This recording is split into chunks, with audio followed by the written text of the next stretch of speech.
putting these dangerous individuals on the street that resulted in fentanyl in our communities, that resulted in the death of Jocelyn Nungare, of hundreds, thousands even, as the director testified, 100,000 people dying from these narcotics every year. All of this in an organized effort, a complete effort by the radical left to use taxpayer dollars and these dollars to put people on our streets. In addition, the extent to which we've seen now with the Southern Poverty Law Center and their hate map targeting, for example, the Family Research Council, where we had a shooting right here in DC over a decade ago, putting Charlie Kirk, putting a target on TPUSA, Antifa, other radical organizations that are very specifically organized in targeting conservatives and ordinary Americans.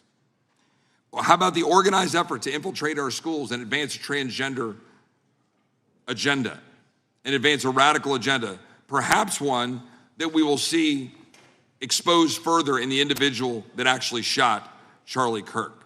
So here's my question. Will you as the director, and are you as the director, pursuing all legal channels to follow the truth wherever it may lead on this organized effort, one? And two, do you agree that Congress should take all action necessary to expose this web of dollars that are flowing to undermine our way of life? I got another minute in my time, then I'd like to hear from you on this topic broadly. I'll keep it short. Investigatively speaking, we are doing the following. We are following the money. We are following the money in every organization and every person that is violating the federal code. And it doesn't matter what your background or ideology is, we are following the money. We are using legal process to follow that money, issuing subpoenas to follow that money, using grand juries to follow that money. And when we have results to recommend for prosecution to the Department of Justice, we will do that. And we will continue to publicize documents through Congress, yes, when we make these findings. Mr. Chairman, I'd like unanimous consent to insert the record outsourcing justice by the Law Enforcement Legal Defense Fund that I alluded to before. I would ask unanimous consent to add a 2024 list provided by the Center for Immigration Studies on these United Nations and other affiliated groups that are responsible, over 250 of them, for moving individuals into our country in a coordinated effort. I would like a unanimous consent to insert a letter that I sent that currently has 33 members of the United States House of Representatives have signed on it, calling for a special select committee to pursue the organized effort from the radical left to target our way of life and undermine our security by putting criminals on the street and having our borders being wide open and putting us in danger. Without objection. With that, I would yield back. Without objection. Gentleman yields back. Mr. Chairman, I have a couple of unanimous Gentleman's requests. One is a letter from Senator Tom Cotton, dated last year, urging the U.S. to, quote, ensure that data from U.S. companies is not harvested by the Chinese Communist Party through the purchase of Xi'an software and technology. Without objection. And also a statement by Marco Rubio, then Senator Marco Rubio, which warned our UK allies about, quote, Xi'an's deep ties to the People's Republic of China. Without objection. Also,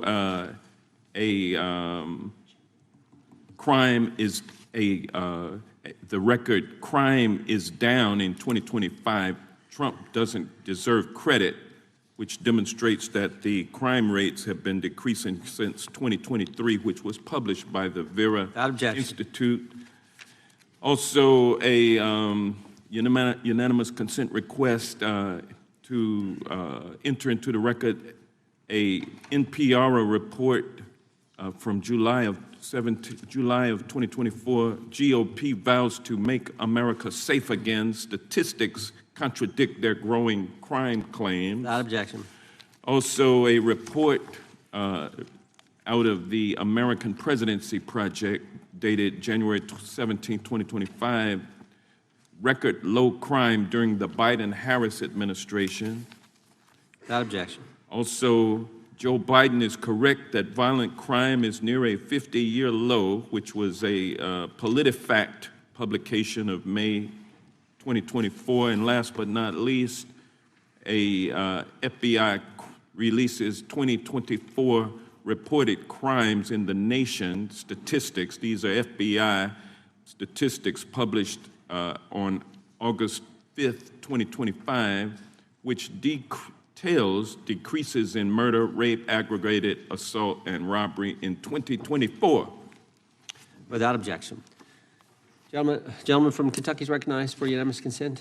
Mr. Chairman, I ask unanimous consent to submit two sets of documents. The first is a series of emails from the victims of Jeffrey Epstein. They are making FOIA requests to get their own FBI files and not having any success. So I want to bring attention to that by submitting that to the record. The second document that I want to submit to the record, for the record, I know we don't usually read these. This one's not readable. It's completely redacted. For the most part, the first 50 pages. This is actually the search warrant that was served on James O'Keefe for a diary that he had already given to the government 2 months before. And as it turns out, there were no indictments here, yet he still doesn't know why he was raided, and I think he deserves to know. So, Without objection. thank you. The chair now recognizes the gentleman from California. Director, the first time you saw Donald Trump's name was in the Epstein files. Did you close the files or keep reading? I have reviewed not the entirety of the files, so I have. You haven't reviewed all of the Epstein files? Personally, no. You're the director of the FBI. This is the largest sex trafficking case the FBI has ever been a part of. Buck stops at the top, and your testimony today is you have not reviewed all of the files. What I've been doing is been busy providing the safest country this country has seen in modern U.S. history in historic speed, because the men and women of the FBI are given the resources to reduce the homicide rate, to reduce the drug trafficking rate, to reduce the amount of children that are being trafficked, and the number of pedophiles. It sounds like those children being trafficked would appreciate the director reviewing the files. You said you don't know the number of times Trump's name appears in the files, so it could at least be 1,000 times. Is that right?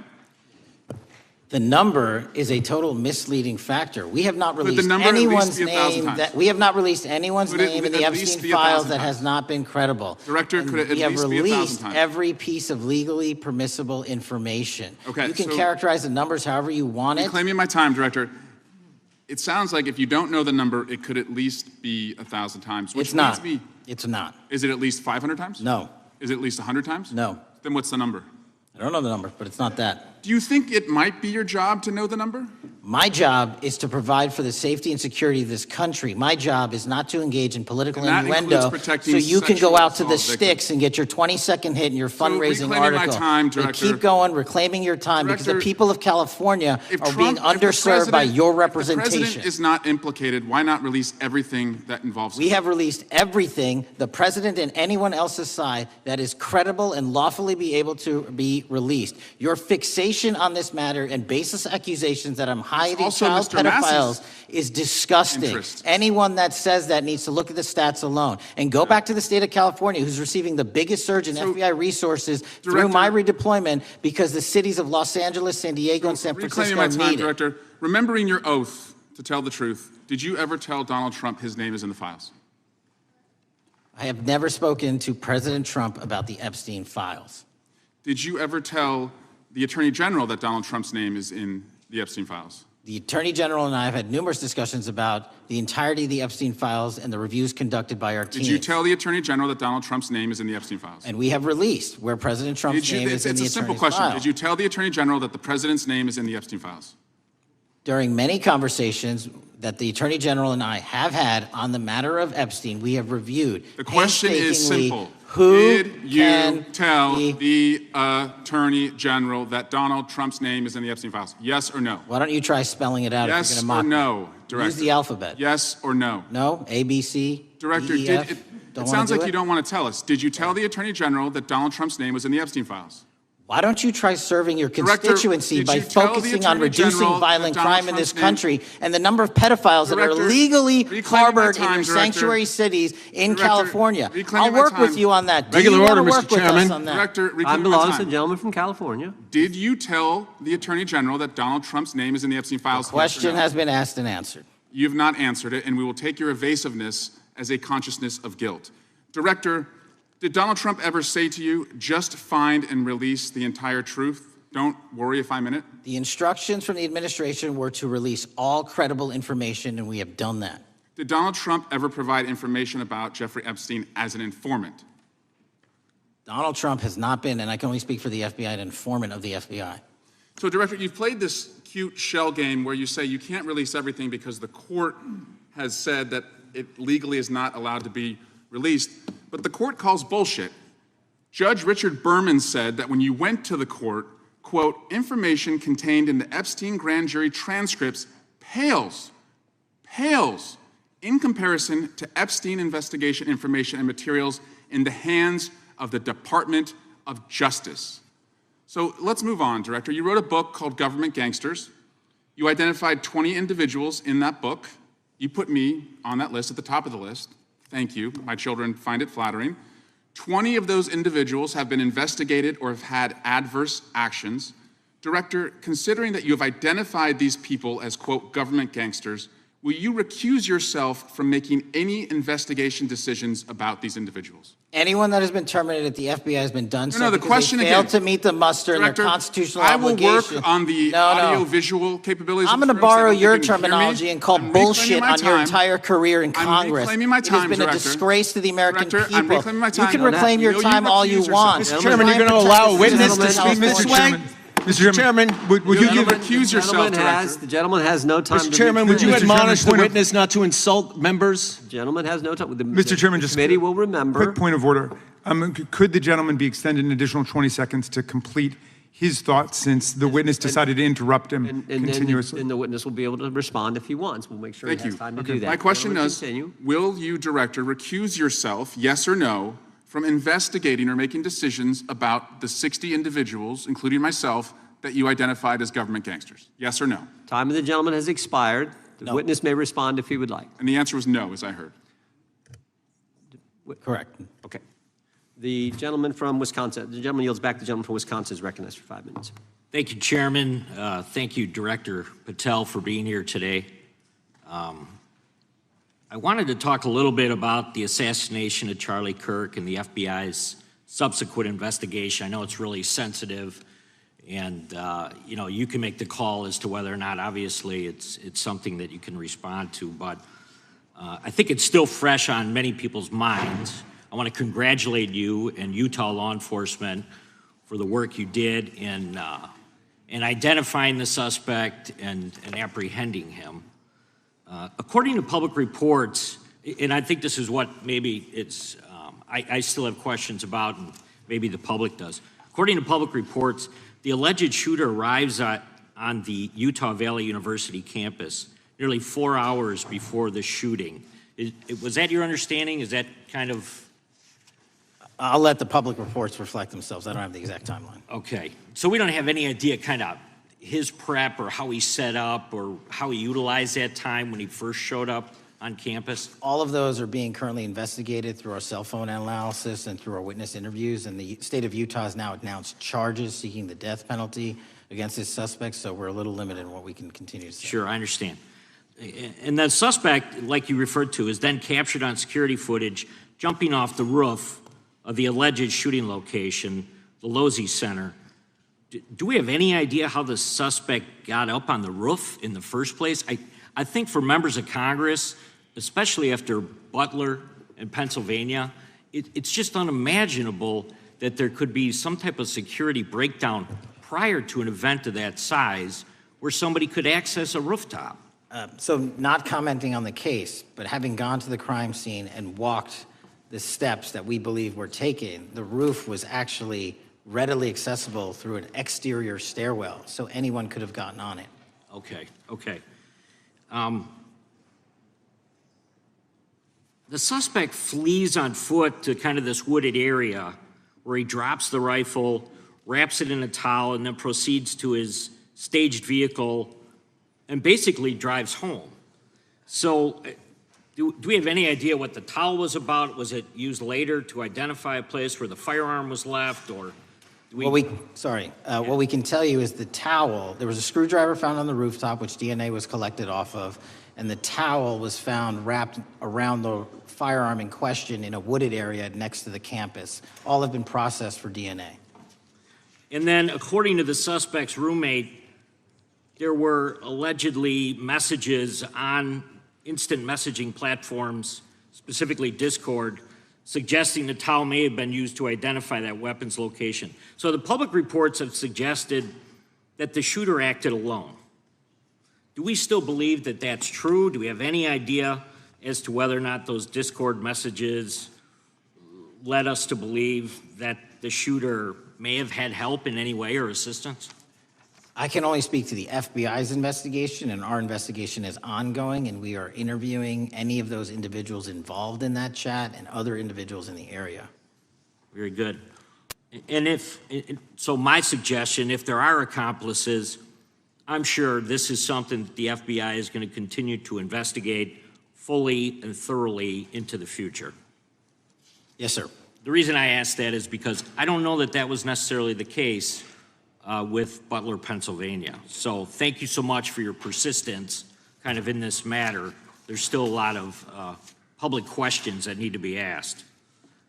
Let me shift to another topic very quickly. On July 31st, 2025, the DOJ and the CIA declassified the annex to Special Counsel John Durham's 2023 report on Operation Crossfire Hurricane.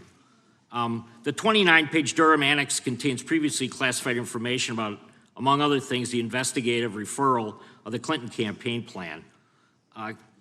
Why would somebody place documents in a burn bag related to this case? That case is very much ongoing, so I can't comment on the stylization of the evidence we're collecting. Can you comment at all on the Durham Annex as I described it? The Durham Annex, which has been publicly released thanks to the FBI's commitment to transparency, is one of the documents that's being utilized. And in general terms, speaking for burn bags, sir, a burn bag is what you use to put classified documents into generally, because that is literally how you destroy them.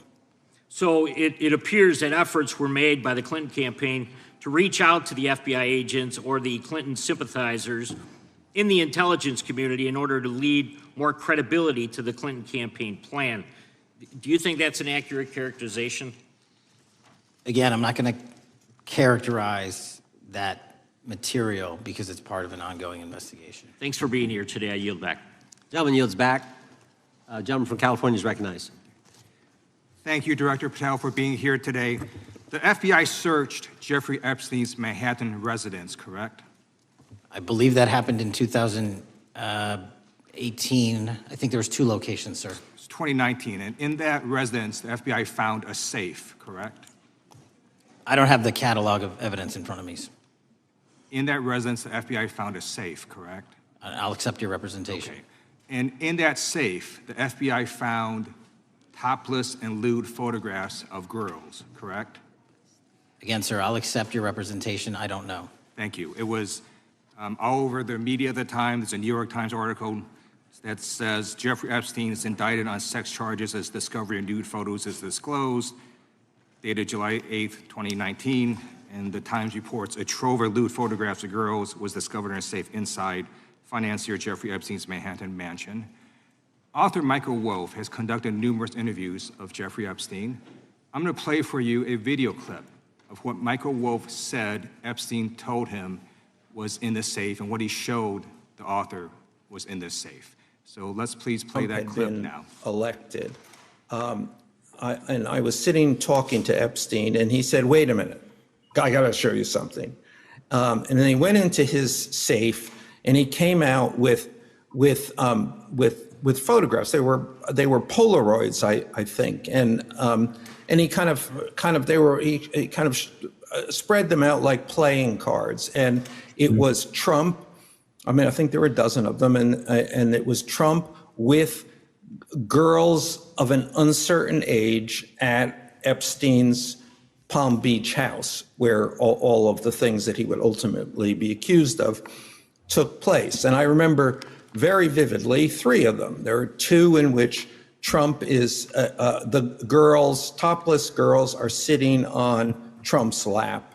And then a 3rd in which he has a stain on the front of his pants, and the girls are kind of pointing at it, sort of bent over, laughing. So Director Patel, I'm going to ask you a very broad and general question. As you know, Donald Trump and Jeffrey Epstein were friends.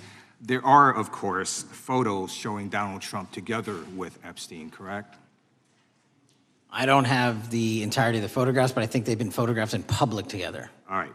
Are there any photos showing Donald Trump with girls of an uncertain age? No, How do you know that?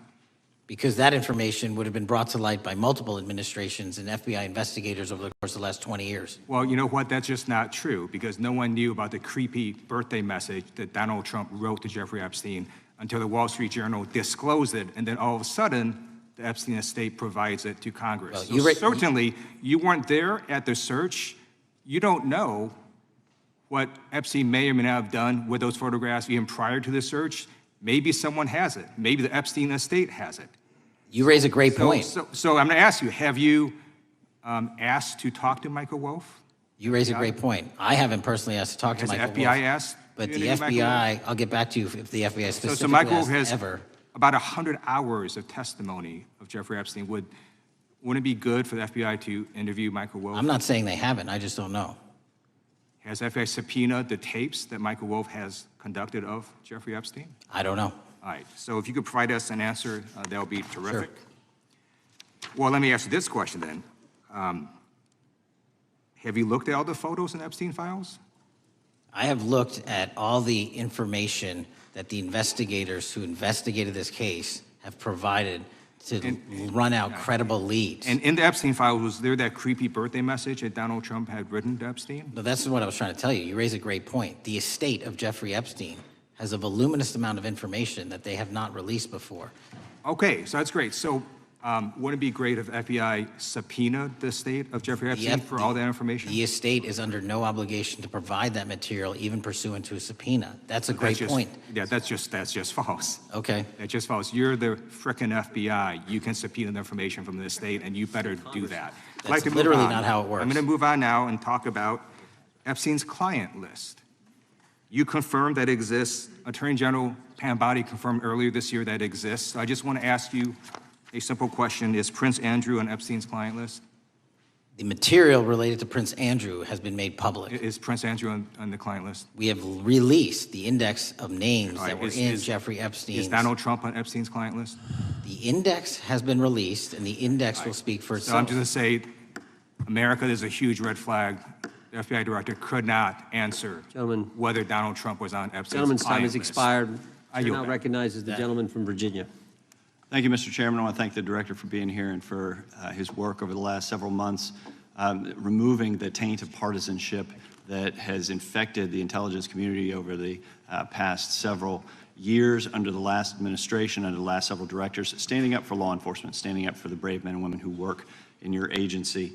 But to set the record straight, we have to correct the record. And the record, early days of the first Trump administration saw a dramatic spike in news stories that contained sensitive and sometimes classified details about the FBI's bogus Russia probe, about a leak a day.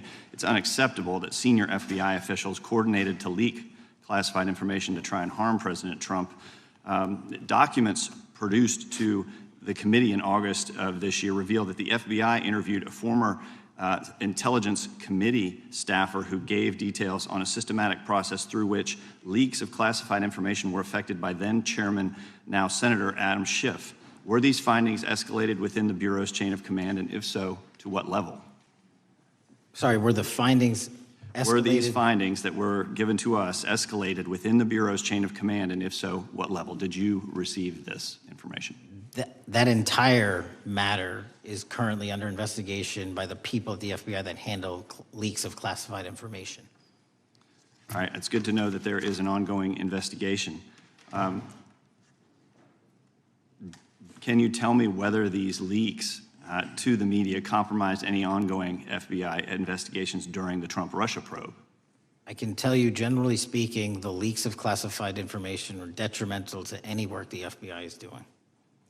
Now, former Director James Comey testified before the Senate Judiciary Committee that he had never been an anonymous source, nor authorized anyone to be an anonymous source in news reports about matters relating to the Trump investigation or the Clinton investigation.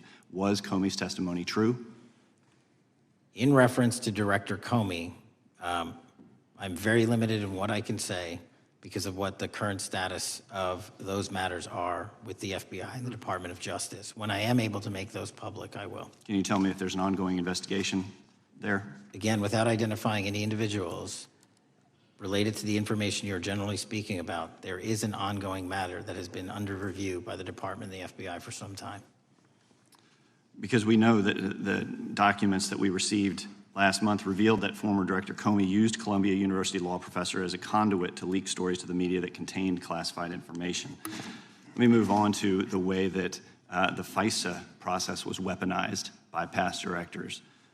Prior to your confirmation, you raised concerns about government misuse of FISA, including Section 702, stating that FISA was in need of major reform. Specifically, you highlighted that the Fisk report that the FBI had conducted 278,000 improper searches of the FISA database. Do you remain concerned about governmental abuse of FISA in Section 702? I'm always concerned, but what we've done since I became FBI director is implement new audit systems. We are nearing 100% review of the 702 query system that you are specifically referring to, and we've also eliminated anyone that has ever touched that database that has in any way made a mistake, whether intentional or not. And we have also identified a system in which those going forward who misuse the 702 system, they don't get 2 strikes. They get 1 and you're done. Okay, I'm glad you mentioned you're continuing to audit because, as you know, in May, the New York Times reported you closed the FBI's Office of Internal Auditing. Can you explain why you decided to close this office? Yeah, because under the new restructuring of the FBI, to save resources, there were 2 different places doing the exact same thing. We have a specific division dedicated to audits. I didn't need another audit system doing the audits again. And so we folded some of those folks with their expertise into our specific division and then took the rest of those folks and are moving them out across the country. Under previous FBI leadership, FBI agents were found to have lied to the Fisk. There have been hundreds of thousands of violations of the querying standards. In light of past violations, what action is the FBI taking to ensure that similar abuses do not occur in the future?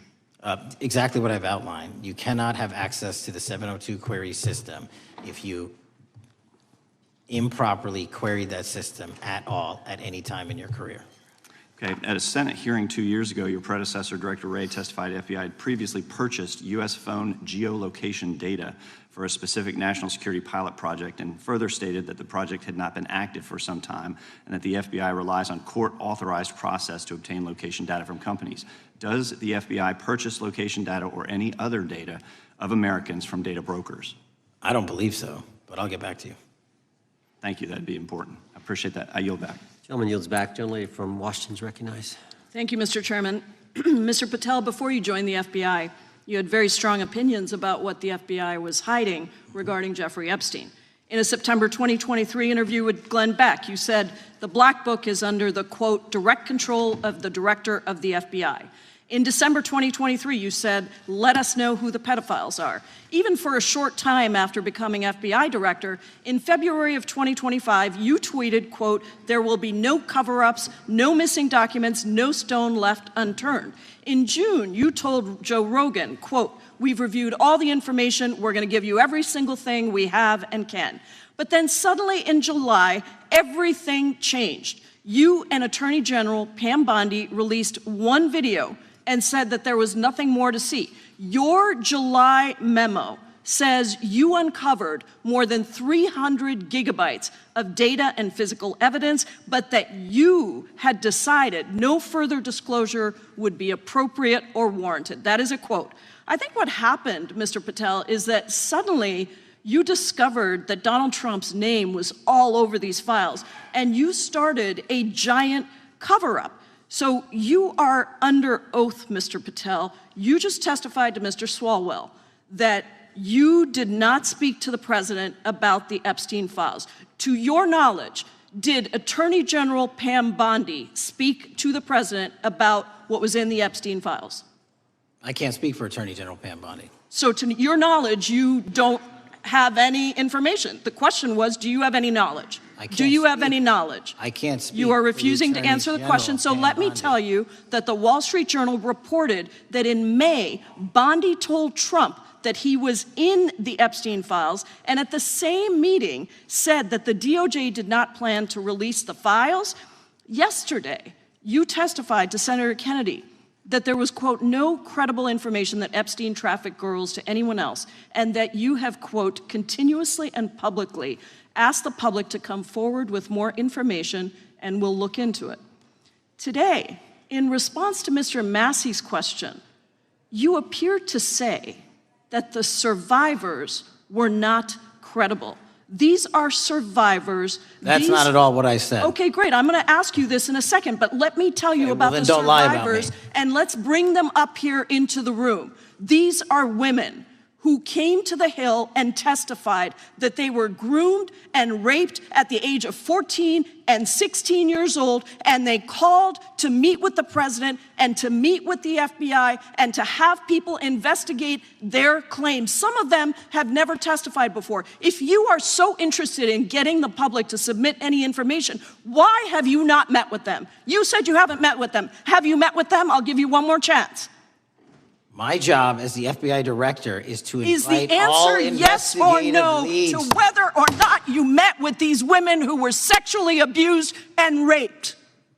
Any insinuation by you or any What people is on the your an- side that I am not manhunting child predators and sex traffickers, just look at the Mr. stats. Patel, And you talk Mr. about Chairman, cover-ups, man. Mr. Chairman, you this talk is about my time, cover-ups. and I will take Why- as much time as I Where were want. you during the Instruct Obama the and Biden witness, Mr. administrations Chairman. when these so-called Instruct the cover-ups were witness. going on? Mr. Why didn't Chairman. anyone in those administrations talk to any of these Mr. purported Chairman. witnesses? Let's I get have some regular order, Mr. every Chairman. single person to provide credible information. Time belongs to the gentlelady from Washington. And I'm but gonna when you- take when another you couple accuse of the minutes. witness of something, he's allowed to respond. That's how it works. You say Listen, something, he didn't you say even, something, excuse he's me, allowed Mr. to Chairman, respond. you have Point always of been order. fair, but I'm- this is and I'm not being fair. fair, and you will get No, your- this you will is get your my time. and he We will give the said gentlelady that the a few witnesses additional were not credible. seconds of time. I'm going to get an additional minute of time because No, that's you'll how get much time you he won't get a took. minute. You'll get some seconds. What we think is under 5 minutes. You don't get to demand how Mr. much time you Patel. get. That's not how it works. Mr. Patel, are the victims of the Jeffrey Epstein horrific trafficking ring, are they credible?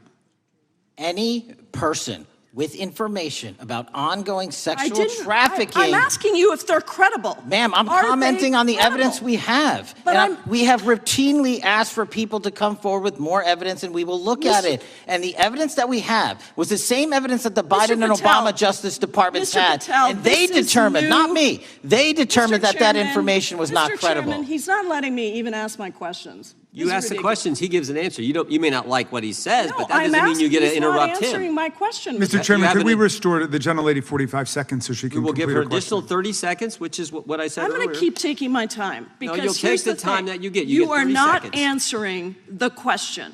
The question I is, have. You just don't like the these answer. are these women credible? It's a yes or no answer. I have answered the question. Well, and what I is keep the telling answer? you, I'm the only FBI director that has welcomed new information in this Okay. case. This You're not- administration is the only one that has welcomed any new information in this Is there case. a yes or no to whether Present the new victims credible are information.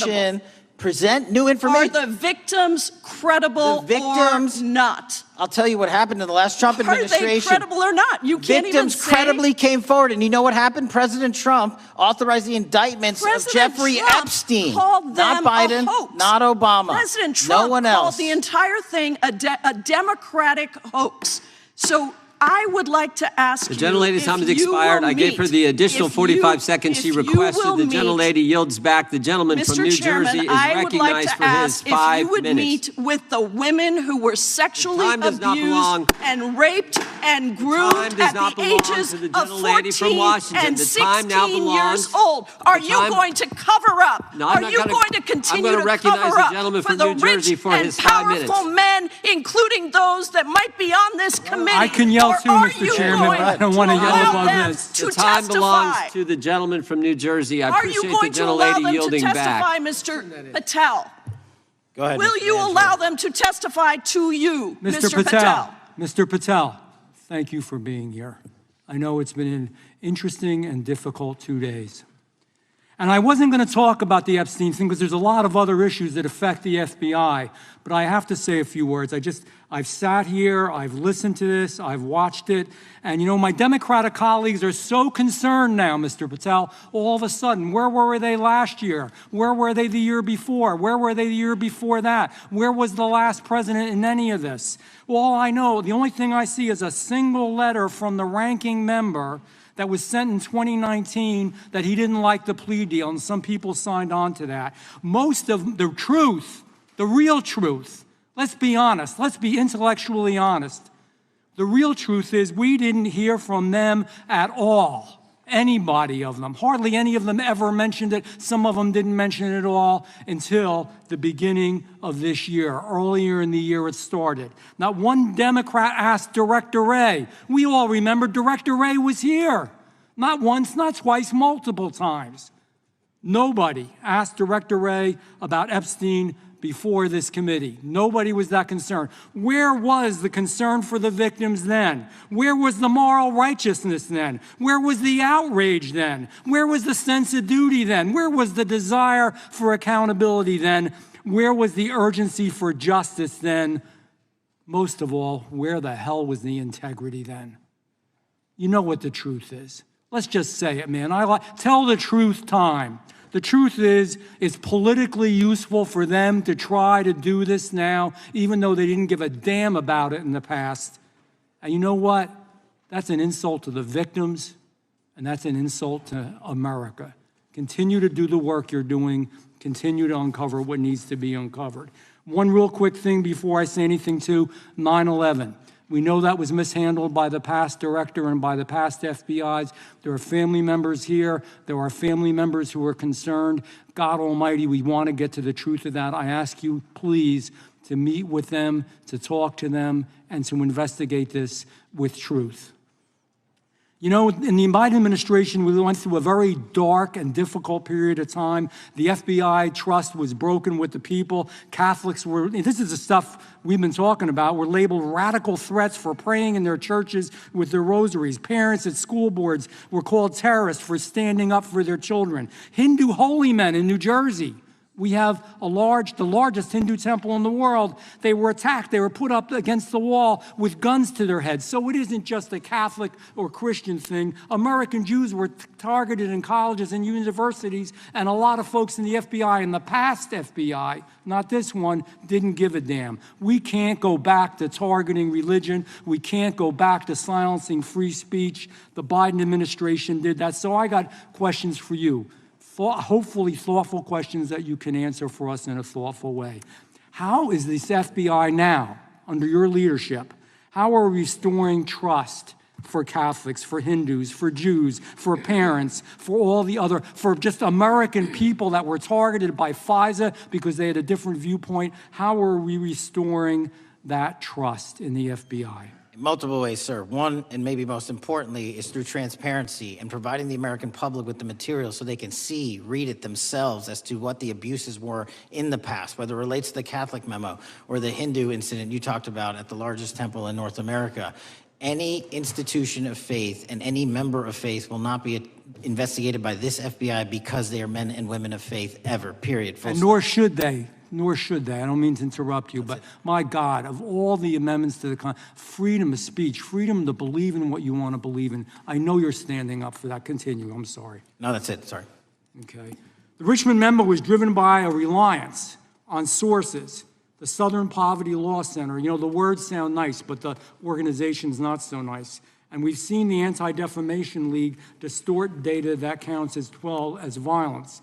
Have you been able to identify and eliminate these kinds of partisan sources? We welcome all sources, but we want objectivity and neutrality and decency in the way we report all this. Have you been able to uncover any information there? How do we make sure our sources are good in the future?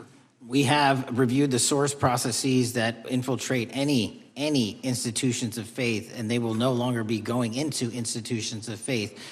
They will be directed towards criminal activity and protecting the homeland, the two most important missions the FBI has, and that's what we're going to continue to do. Good. And I'll say this. There was a lot of bull today, a lot of you know what, and I'm not going to say it because I respect the institution so much going on around here. Continue to do the work of the people. You are here for that reason. The administration is here for that reason. It was weaponized and politicized, the FBI, in the past.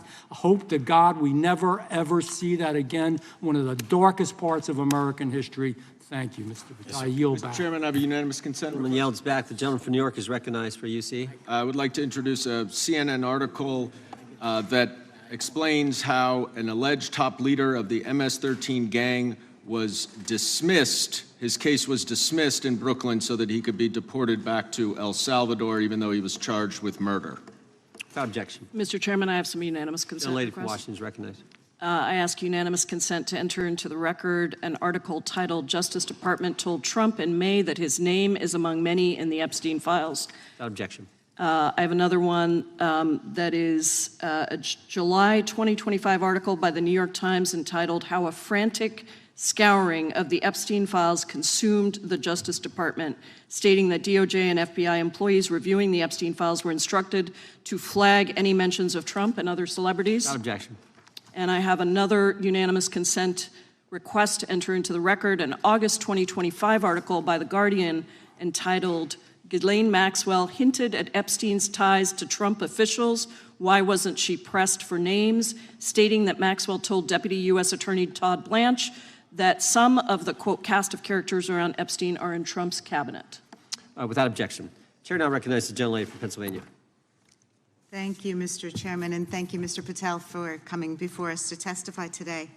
I am concerned by your repeated claims that you're not able to disclose anything further about the Epstein investigation and files, and that there's no evidence of a broader conspiracy or other people who should be charged, because the American people aren't buying that you've been transparent or that there's nothing further to be seen. In your exchange with my colleague, Mr. Roy, you reiterated something that I heard you say yesterday in your Senate testimony, and that is, under your direction, the FBI will always follow the money. Is that right? The money, did you say? Yes. Yes, you said you'll follow the money. That's great.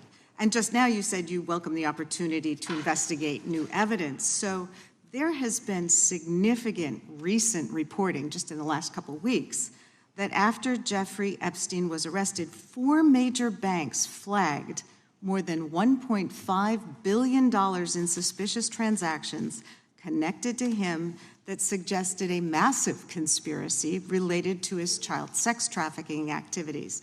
Director Patel, has the FBI reviewed the $1.5 billion in suspicious bank transactions flagged to the government relating to Epstein and his co-conspirators? I know the FBI has reviewed numerous SARs. I don't know the totality of that number.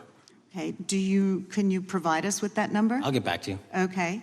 And have you initiated any new investigation of those bank transactions since, say, September 8th, when the new reporting came out? I'll check with the Treasury Department because they're the lead on that. Okay, so Director Patel, how many individuals or entities has the FBI interviewed, subpoenaed, or compelled to testify? Can you give us those numbers with respect to these bank transactions? Not off the top of my head. I'll have to work with Treasury. Okay. We're concerned, you see, because you say you're going after child predators, but we are. Obviously this is how you follow the money, is if you follow the bank transactions that apparently enabled the child sex trafficking. Would you agree? It's one of the valuable investigative tools is to follow the money. Okay.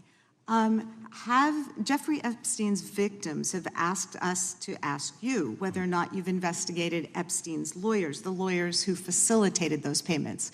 Have you subpoenaed or questioned any of those lawyers? So in 2018 and 19, what I recollect is many, if not every one of those lawyers was part of the investigation.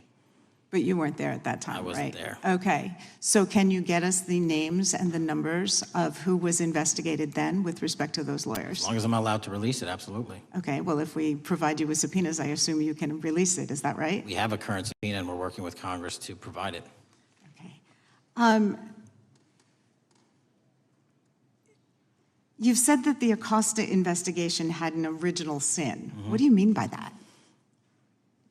Basically, if you're looking at an actual pedophile ring, what you should not do is limit the time frame in which you're legally able to collect information. So search warrants that Mr. Acosta utilized in 2006 and 7 leading to the 2008 plea agreement had a very specific narrow window of years, I think 3 or 4 years. And so information pursuant to legal process wasn't collected for 10 years or 15 years or 20 years.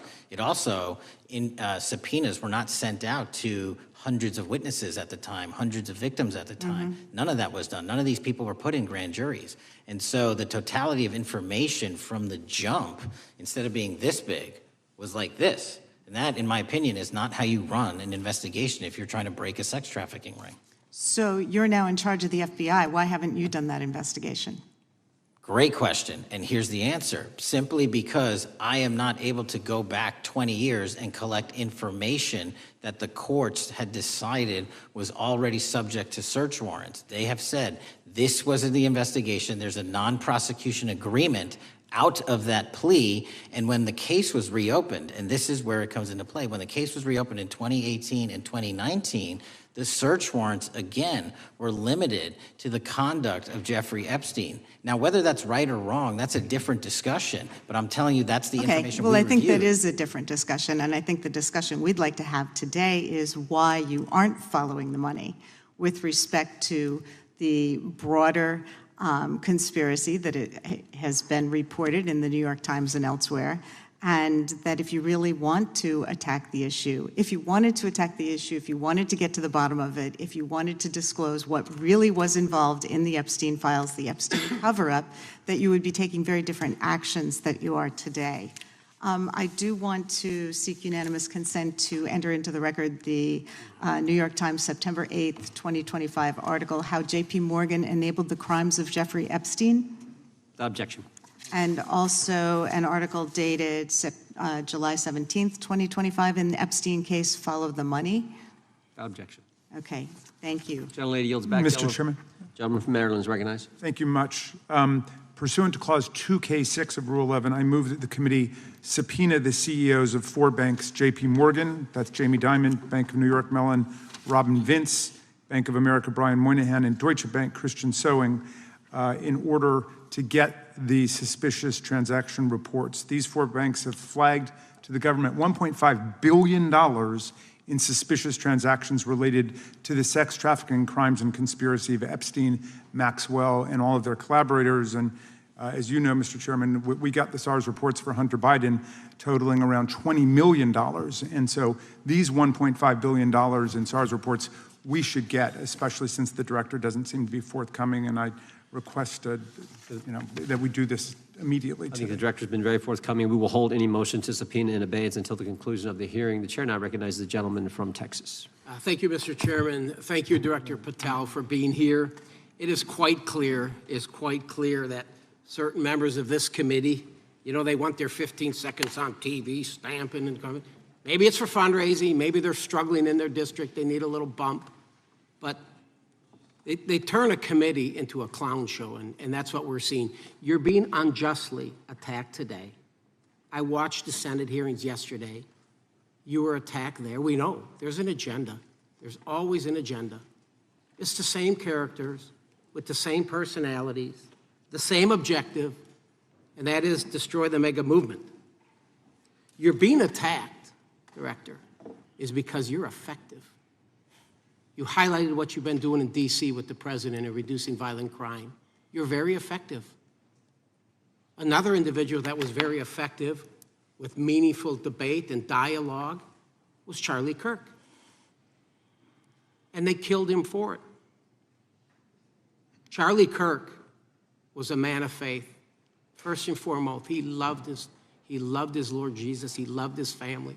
Beautiful wife, beautiful children. Just a remarkable, honorable man that was silenced with this assassin's bullet.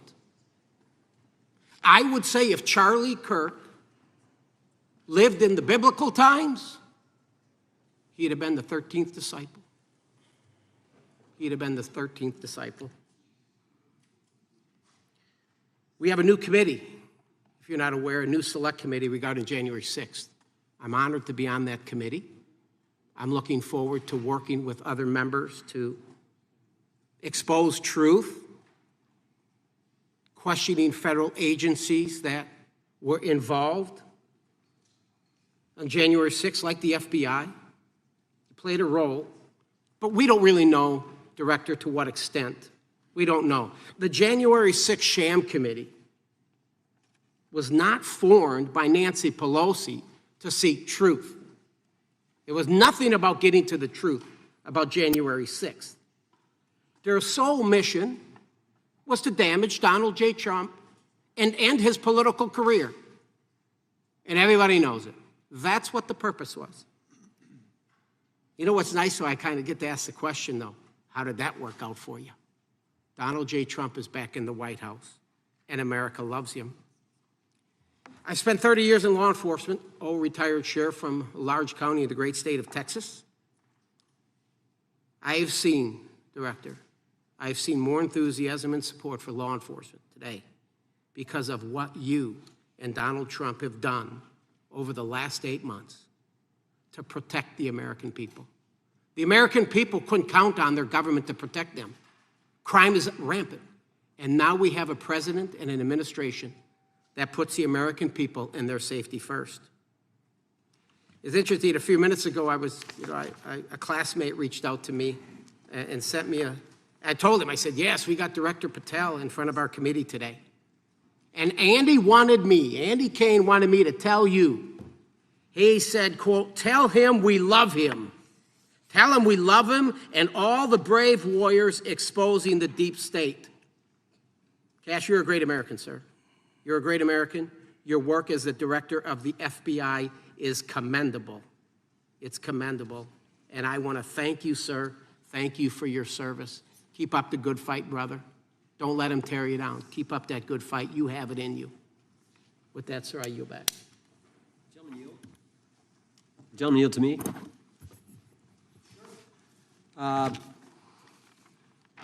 Director Patel, there were 26, the gentleman mentioned the select committee, there were 26 confidential human sources at the Capitol on January 6, 2021.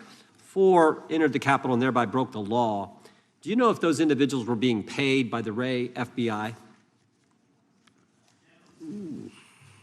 So we've provided 600 pages of documents to this committee alone regarding January 6th. That's 600 pages more than any of my predecessors. Yep. Generally speaking, confidential human sources are always paid by the FBI. That's how it works. I can't speak to the specifics on each one and how much they make. And we appreciate it. We've reviewed some of that material, and you've given us a lot of material that we didn't get from Director Ray. That specific question, I think, is important to the American people. Were people who were confidential human sources of the FBI who broke the law, one was recommended for prosecution, my understanding is, by the information we've received from you. Were they actually paid by the very taxpayers who may have got charged with the same offense? I think that's important for us to understand. I'll get back to you on that. Thank you. Chair now recognizes the gentleman from California. Thank you, Mr. Chair. Welcome, Director Patel. I want to focus a little bit on domestic terrorism. We have a graph here, data up to 2021, but as you can tell, domestic terrorism is on the rise. Nation, our citizens under threat. We saw the assassination of Charlie Kirk, 2 assassination attempts on the president, school shooting, Minnesota last month, and closer to home, just a couple of days ago, Huntington Beach, peaceful vigil for Charlie Clark, infiltrated by neo-Nazis who essentially made the local individuals attending that event fear for their safety.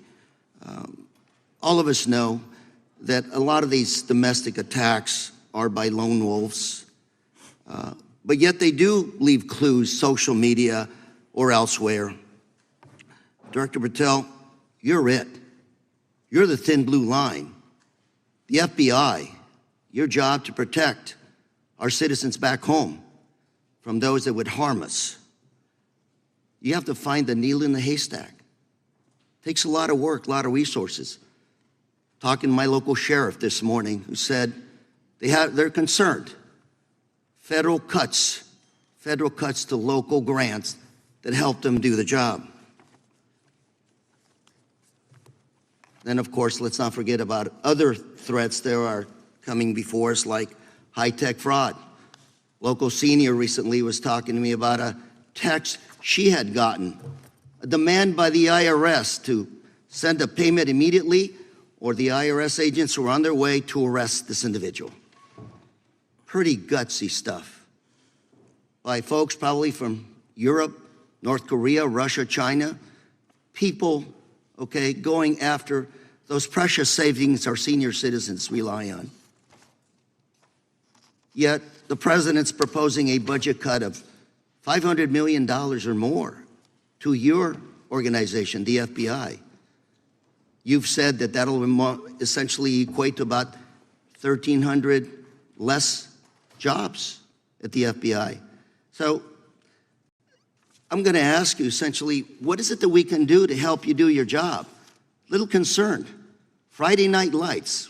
One of the events I love to do on Friday nights, go to the local high school football game. Sit there at the stadium and you always say, what if? What if? You're the thin blue line. Can you do your job cutting $500 million from your budget? Thank you, sir. I think we are doing our job, and the distinction is with the budget that we have, we are flexing more resources to the field. California is receiving the largest FBI plus-up of any state in the union due to that plus-up. They're not getting a reduction. No state is getting a reduction. Every state is getting a plus-up. And so I'm utilizing the money that we have to first plus it up. And the empty vacancies that we have, those haven't been filled in years, not under my leadership. Here's my concern. You're going to do well, you're doing more with less, is what you're saying. Yet we're about to vote on a budget that has $88 million more to protect members of Congress, the executive branch, and the Supreme Court. There's a contradiction here. Back on Main Street, we're saying you can do more with less, you can protect them with less money, yet here in Washington, we're saying we need more money to protect members of Congress. It's a little contradiction here. Or maybe, sir, you ought to talk to leadership about coming in with your management style to protect the Supreme Court, Congress, and the administration. Otherwise, it's essentially a hypocritical situation. We need more protection, yet folks on Main Street can do with less. My concern is folks on Main Street.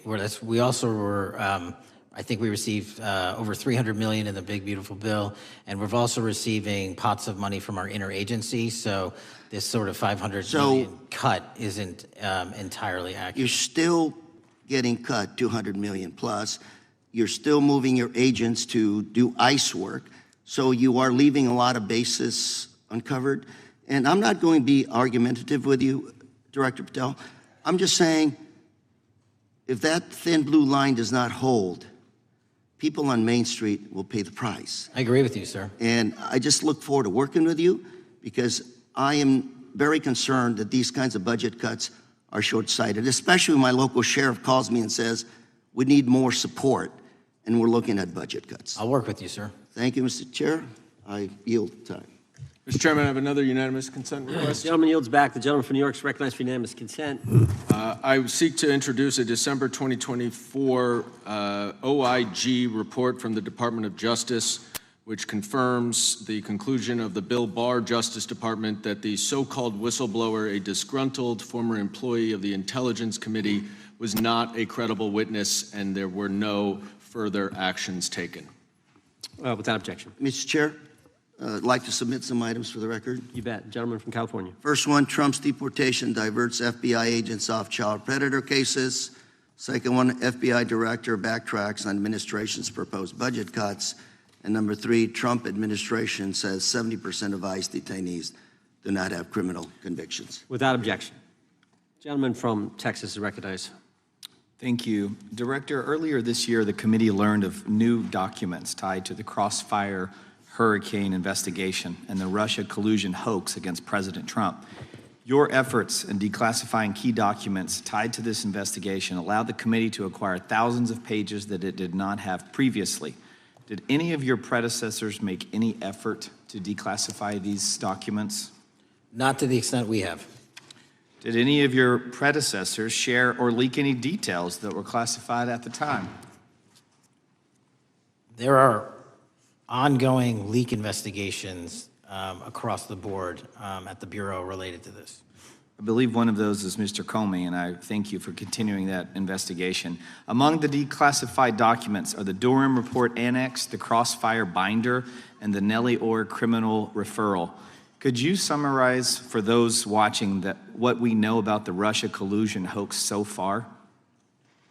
Well, sir, I think the record will speak that the Russia collusion matter was perpetrated by a political party to go overseas and obtain information from a foreign intelligence asset, only to have that information, which was demonstrably false, turned over to the FBI, who walked into a federal FISA secret court and asked for a secret surveillance court order and lied to the federal court, and we know that because someone was convicted of it, and only to surveil the political opponent. So that is a massive scandal. We helped expose it.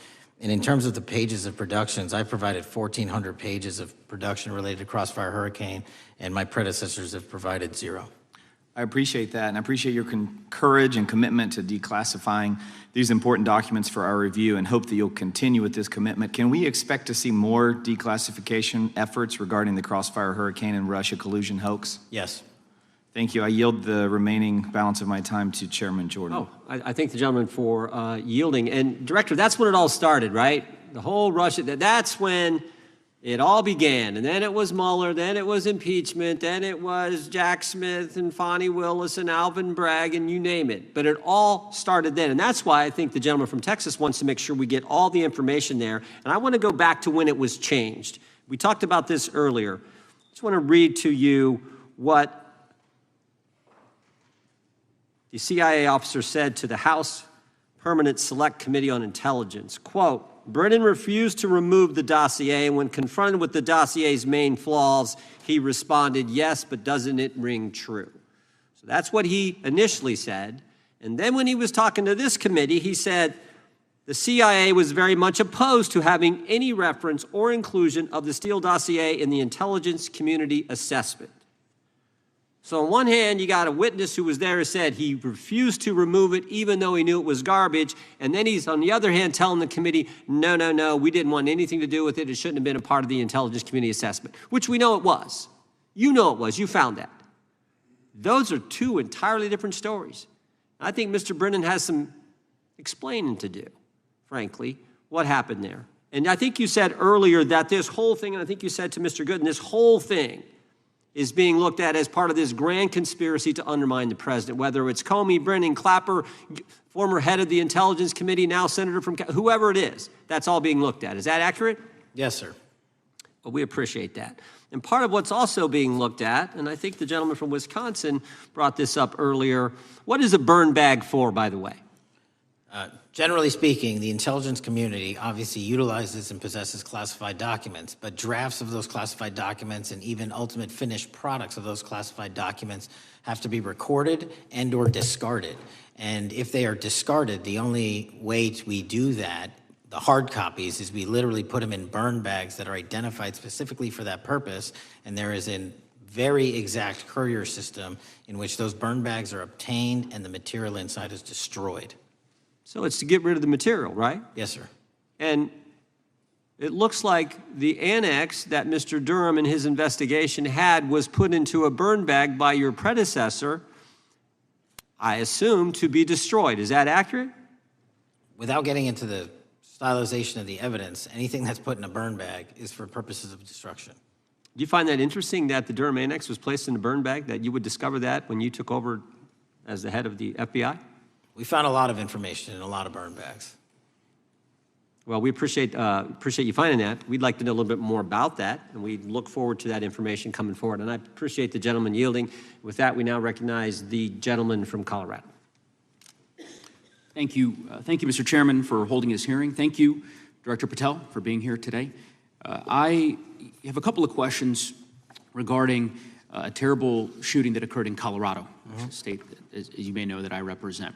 You've testified previously about, I think, what you would describe as your efforts to provide more information regarding the investigation with respect to the horrific assassination of Mr. Kirk. And so, in that same vein, I'm hoping you can provide this committee and my constituents in Colorado with some clarity. Absolutely. I think, as my colleagues know, in Evergreen, Colorado, Jefferson County, a county that I proudly represent, at Evergreen High School, a shooter ultimately injured. 2 students were praying for their swift recovery. There's an article here from Colorado Public Radio. The title is, quote, FBI was already investigating an account that may have been linked to the Evergreen shooter. You're familiar with the circumstances generally, Director, regarding this terrible tragedy. Yes. So my understanding from the public reporting is that an organization reported to the FBI in July of this year regarding, just reading here from the article, that the FBI opened an assessment into a social media account user whose identity was unknown and who was discussing the planning of a mass shooting with threats nonspecific in nature. This is the FBI's statement to the press. And that the FBI continued to work this assessment investigation to identify the name and location of the user up until September 10th, 2025, which was the day of the tragedy. Can you provide us some clarity on what were the impediments to finding, the account user, and maybe describe in greater detail the FBI's work in that regard? Generally speaking, yes, because I know even though the shooter's deceased, the investigation we're not done. Sure. And so the impediments to finding these individuals, and you highlight a great point. We had 2 huge tragedies in the span of days in this country. The school shooting in Evergreen, Colorado being one of them. And proactively going out onto these social media platforms, which are so large, is our biggest impediment. And we need to rely on the service providers. There's actual legislation, I can't remember the name of it, that's up for renewal, which will, and I think at the end of the month, which gives service providers the ability to report that information in from their end without liability. We need that to continue, because while the FBI has so many people and the police are great at doing it, there's just too many platforms to cover down on. Well, I appreciate that, Director Patel, and I think I'm interested in continuing this conversation, because I think the reporting suggests that there's a pattern, and that ultimately we want to make sure that law enforcement is able to prevent this kind of tragedy from happening in the future. I have a question. It's not meant as a gotcha question, so it just frame it there. But it is in regards to some reporting around a periodic transaction report that you had filed earlier, this year. So this is in July, pursuant to the ethical obligations as a senior executive official. You remember filing that in July? Yes. Yeah. So in that report, as best as I can surmise, you disclosed that you divested $100,000 or more in a variety of different stocks, which I presume was pursuant to the ethics agreement that you negotiated with the Department of Justice.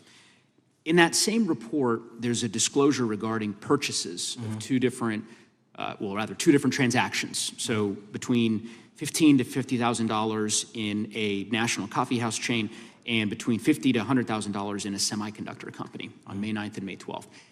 Are those transactions that you're doing personally, or are these through a stockbroker, or are these transactions that you're handling yourself? So how they happen is I submit proposals under DOJ guidance to say, hey, I would like to trade this or that, and they run their review, and the FBI runs a review, and then they come back and say yes or no, and then I make the transaction. Is there a reason that you decided to make the purchases into those 2 companies? Generally speaking, before I got this job, I was, trading stocks, but not a lot, like most people, and I just follow certain industries, and I thought they would be a good investment. So the reason why I ask, right, because you had divested in other companies, and I presume that wasn't because there were actual conflicts. It's just that you wanted to avoid an appearance of impropriety. It was both. Both, but not all of the companies were conflicts. Whatever they make divested from. I don't make the call, they make the call. Sure. Yeah. I guess my point would be, the reason why I ask is, why I said it's not a gotcha question, I have for years led an effort here in Congress to try to ban members of Congress, senior executive officials, from trading stocks. And it's bipartisan in nature. We're working really hard to get that done, Republicans and Democrats. And you can understand, I think, given your role, given the nature of the position that you hold as the leader of the largest law enforcement agency in our country, that divesting entirely, not doing day trading now, I think would be something that would be in the interest of the American people. So I just would hope you would consider that, and that moving forward, that perhaps not purchasing stocks in individual companies, I would think would be something that would be worth pursuing. Gentleman's time If is... I'm happy to give the witness an opportunity to answer. Thank you. I'll work with you on it. Gentleman from Alabama is recognized. Thank you, Mr. Chairman. Thank you, Director Patel, for being here today. Newly declassified documents confirm that the intelligence community under President Barack Obama knowingly relied on unverified and fraudulent evidence to manufacture a false claim that Russia, in fact, meddled in the 2016 election. Is there more to be done to uncover the depths and origins of the Russian collusion hoax? There is, and we're doing it. Why should Americans still care about that, Director Patel? Everybody wants to talk about a weaponized bureaucracy. And when we put out the facts about a weaponized bureaucracy, not because I said so, but because we found the FISA documents, because we found the 302s and the 1023s, then it becomes a political football. My job is to continue to put out that information and let the American public read it for themselves when I'm lawfully able to do so. And that's been my commitment on any subject, Russiagate or otherwise. Wherever the law allows me to do it, I will do it. You know, when I first came in 2020, the number one concern as I was doing town halls was the weaponization of the government against the American citizen. And so are there things that you're doing, structural reforms that implementing so that the FBI cannot be weaponized again, whether it's against President Trump or future elected presidents? It shouldn't be weaponized against anyone. And the structural reform is simple. If you're going to go after a political individual or someone seeking political office, there has to be a grounded basis in law and fact to open up a criminal investigation. And if there's not, the investigation isn't even opened. And I've also gone back and reviewed other cases that were opened in prior administrations related to public officials. And we've closed a number of them because we felt that some of these actions were weaponized on either side of the aisle. I felt it wholly inappropriate for the FBI to be playing umpire and referee amongst these decision makers when there was no factual or legal basis to continue those investigations, so I shut them down. And I think that's so desperately needed because we need to restore trust in law enforcement and certainly in the DOJ and the FBI so that the American people don't fear the very government that's supposed to protect them. And so thank you for doing that. On August 11th, you released to the committee documents concerning leak investigations that began in 2017. Do you believe these leaks were accidental or were they intentional in order to influence public opinion against President Trump? When I can publicly make a final decision on that, either through a recommendation of charging that the DOJ makes or findings that I have, I'm able to do so, but they're still not complete. Why did the FBI under Director Comey want to undermine the Trump administration? I don't know. You'll have to ask him. Think it might have been political? How will Director Comey be held accountable for his leaks and classified information concerning the Russian collusion hoax? Well, anyone. Doesn't matter what you did before or what seat you were in. If you leaked classified information, that's illegal. And we will investigate it fully. And if we can bring enough evidence to recommend charges to the Department of Justice, we will. But as you know, in these leak investigations, it's very difficult to produce the information necessary. We know leaks happen. They literally happen every week. It's one of the most destructive things to this country. Media receives classified information beneficial to one side or the other. I'm a fan of none of it, and I want to shut all of it down. And we need to bring some real cases to deter individuals from doing that, and that's my focus. What was Comey's role in creating the ICA? You know, speaking from my memory, as the head of the FBI, he was charged under then Director Brennan, and Director Clapper and the other IC elements to come in with the NSA, CIA, FBI, and ODNI and put together a collection of information on how the information sort of surrounding Russiagate came together. So he represented the FBI in that. Was former Director of CIA, John Brennan, he's denied that the Steele dossier was used in creating the ICA. Is that true? Well, it's, without commenting on him, the FISA has been released, and the dossier was in the FISA. It was in 4 FISAs. So I'll let the public decide. Well, former Director Brennan actually denied repeatedly that he pushed for the Steele dossier to be included in the ICA. Is that true? Denied. I'll let his testimony speak for itself, but then Deputy Director Andy McCabe also testified to the House Intelligence Committee, which has now been declassified, that were there no Steele dossier, there would have been no FISA. Well, my time's getting close, but let me tell you this, sir, and well, my colleague from Texas said, thank you for the job you're doing. You're making the American people safe. you're restoring trust in these agencies that so many of us had lost trust in. So thank you for the work you're doing. That thin blue line, you're doing a fine job, and we want to let you know we appreciate it. Thank you. God bless you. Lady from California is recognized. Thank you, Mr. Chair, and thank you, Director, for coming here today. And actually, thank you for your response to my colleague from New York who asked you earlier about violent extremism. And you said that there is violent extreme ideology on both sides. And I think you actually alluded to that same statement yesterday in the Senate. So I too have some questions I'd like to ask you. These are not gotcha questions, and just deny, please, what you deem to be false.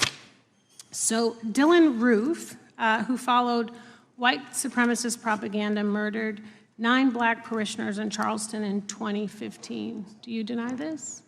I'm sorry. Dylan Ruth? Roof, can you give me some more information? You're head of the FBI, you probably know this. If you don't know, that's fine. You can give me a reminder, I've got a lot in front of me. It was national news. Robert Bowers murdered 11 Jewish worshipers in Pittsburgh in 2018. I do remember that. And it was the deadliest anti-Semitic attack. So do you admit that that happened? I'm not saying the other thing didn't happen, I'm just asking for a little information. Patrick Cruces, who posted a manifesto about a Hispanic invasion, walked into a Walmart in El Paso, Texas in 2019 and began firing. He murdered 23 people that day, and the youngest was 15. Do you admit or deny that that happened? I'll take your presentation as accurate. All right, well, I have to say all of these cases have been adjudicated. As I said, they are not gotcha questions. These incidents were national news. And as director of the FBI, you have access to all of this information. So in 2022, Peyton Grendon walked into a supermarket in a black neighborhood in Buffalo, New York, and started shooting. He murdered 10 people that day.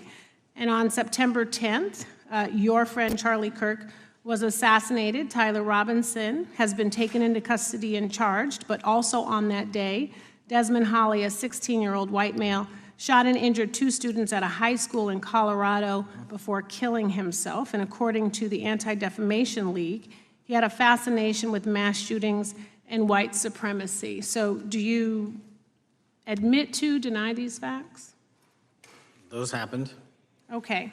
Your predecessor, former FBI Director Christopher Wray, said that one of the most dangerous concerns is that racially motivated violent extremism, especially white supremacists, has been the biggest chunk of our domestic terrorism cases and is responsible for the most lethal attacks over the last decade. Do you admit or deny, A, that he said this? I'll let the record reflect that. Whatever he said was what he said. All right, and do you agree? That there is racially motivated crimes being committed in America, yes. Yes, especially white supremacists, which is the biggest chunk of our domestic terrorism. I'm glad that you said this. So last week, President Trump was asked if there were extremists on both the left and the right. He was actually asked this by Fox and Friends, and his exact words were, "I'll tell you something that's going to get me in trouble, but I couldn't care less. The radicals on the right oftentimes are radical because they don't want to see crime. The radicals on the left are the problem, and they're vicious, and they're horrible, and they're politically savvy." Do you agree with the president? I don't speak for the president speaks for himself. Do you agree with the president? On what matter? On the question that I just asked, do you agree with his statement about the radical left? That there's ideology that's driving violence on both sides? Yes, that's what he acknowledged. No, he didn't. He didn't. Okay. But I'm glad that you're saying that and actually creating some separation between you and the president. And I'm glad that you are acknowledging that there is violent extremism on both sides. What's interesting is that the research arm of the Department of Justice, the National Institute of Justice, do you know what that is? I'm familiar with them. Okay, great. It is the research arm of the Department of Justice, and it published an article in 2024 devoted to domestic radicalization, violent extremism, and terrorism. I have it. It's interesting that it's no longer on the website. It has been scrubbed, but I ask these questions because what makes a strong, qualified director of any business, of any household, of the FBI, what makes a reputable prosecutor is not lapdog loyalty, but a commitment to the creed that evidence is agnostic and that the evidence will lead you to making the right decisions. And your job, no one's job is to like the data or the evidence, it is to collect it. That is how you gain trust. And Mr. Chair, I would like to enter into the record, if I may. White supremacist group stands by racist ideology with unanimous consent. Without objection. Dylan Roof, the radicalization of the alt-right and ritualized racial violence. Without objection. Thank you. Another article, how Robert Bowers went from conservative to white nationalist. I'd like to enter that into the record with me. Without objection. Patrick Cruces believed he was fulfilling Trump's wishes in El Paso attack, his attorneys said. I'd like to enter into the record. Without objection. Buffalo shooting, how far-right killers are radicalized online. I'd like to enter that into the record. Without objection. Evergreen High School shooters' online activity reveals fascination with mass shootings, white supremacy. I'd like to enter that into the record. Without objection. Murder and extremism in the United States in 2024, a report by the Anti-Defamation League. I'd like to enter that into the record. Without objection. And the article, the report that was scrubbed from the DOJ just recently, National Institute of Justice Journal focusing on domestic radicalization, violent extremism, and terrorism. I'd like to enter that into the record. Without objection. And lastly, the libertarian think tank Cato and their analysis on violent extremism and the right rising in extremist acts. I'd like to enter that into the record. Without objection. Thank you, and I yield back. Gentlelady yields back. Gentlelady from Wyoming is recognized. Just very quickly, Director Patel, thank you for being here, for your service to this country, and for the transparency that you have brought to the FBI and for the American people. Transparency that was absolutely non-existent in the Biden administration and FBI. I believe that you might have been asked earlier about whether you had had an opportunity to visit with any of Epstein's legal counsel. Were you asked that question earlier? I think so. Okay. One of the legal counsels or legal fixers for Mr. Epstein was Stacey Plaskett, the Democrat delegate to Congress from the Virgin Islands. So perhaps for those on the other side who are interested in talking to Jeffrey Epstein's attorneys, they could sure visit with one of their own colleagues. I want to focus on something that I think is very important that has not been addressed enough today, and that is related to the consequences of the Biden open border.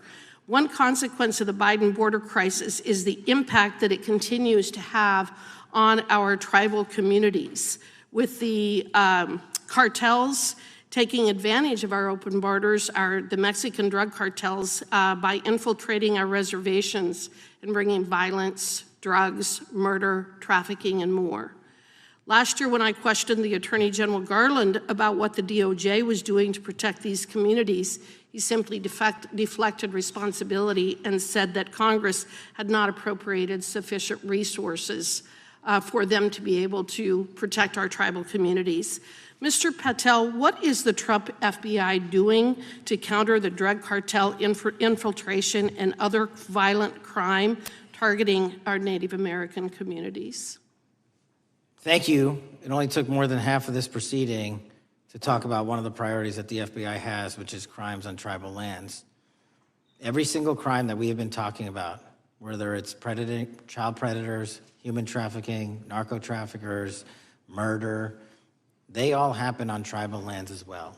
And I've said since the beginning, it is a priority, which is why we launched Operation Not Forgotten on tribal lands. And I'm the first FBI director to meet with the staff and tribal leaders here in Washington, D.C. and elsewhere, and invited them into my office and headquarters to see them, because I need engagement with tribal leadership, and I need our police and FBI agents to be engaging with tribal leadership. Otherwise, we're not going to break through. We have 1,900 Indian country cases open right now. We've got 600 indictments this year alone. We cannot forget tribal lands. Every single one of those people lives in the United States of America, and it is an absolute priority to protect them and their children just as it is anyone else. So I think it's fair to say that what Mary Garland testified to, that the FBI and DOJ did not have the resources to address that. I think that was an absolutely false statement. Would you agree with me? It's a decision by him not to do so. That's not my decision. At the end of August, the U.S. Attorney and FBI announced that nearly 100 personnel representing members of the Safe Trails Task Force operated near Wyoming's Wind River Reservation to assist with reducing drug trafficking and illegal guns. Director Patel, you have routinely stated that it is your mission to partner with and strengthen local and state law enforcement partners. How does the task force and other FBI efforts bring tribal law enforcement into this process? The major problem with tribal lands is the sheer tyranny of geography and the amount of coverage that they have on land versus the personnel they have to do it. So what we've done is constantly surge resources to tribal lands across this country on a 30, 60, 90-day rotating basis, reporting back to us saying who needs more. And what we found is that most of these lands can be assisted by our counter-UAS program, our drone capabilities, and we're gonna do it because what's happening is the Mexican drug cartels are literally flying overhead, dropping their cargo, their narcotics onto this land where no one's looking, and then it's being disseminated to children, to youth, to adults on that land and killing them. And we got to stop it before it gets dropped off. Well, and your testimony proves that the Biden administration did not lack the resources to address drug and violent crime in tribal communities or around the United States.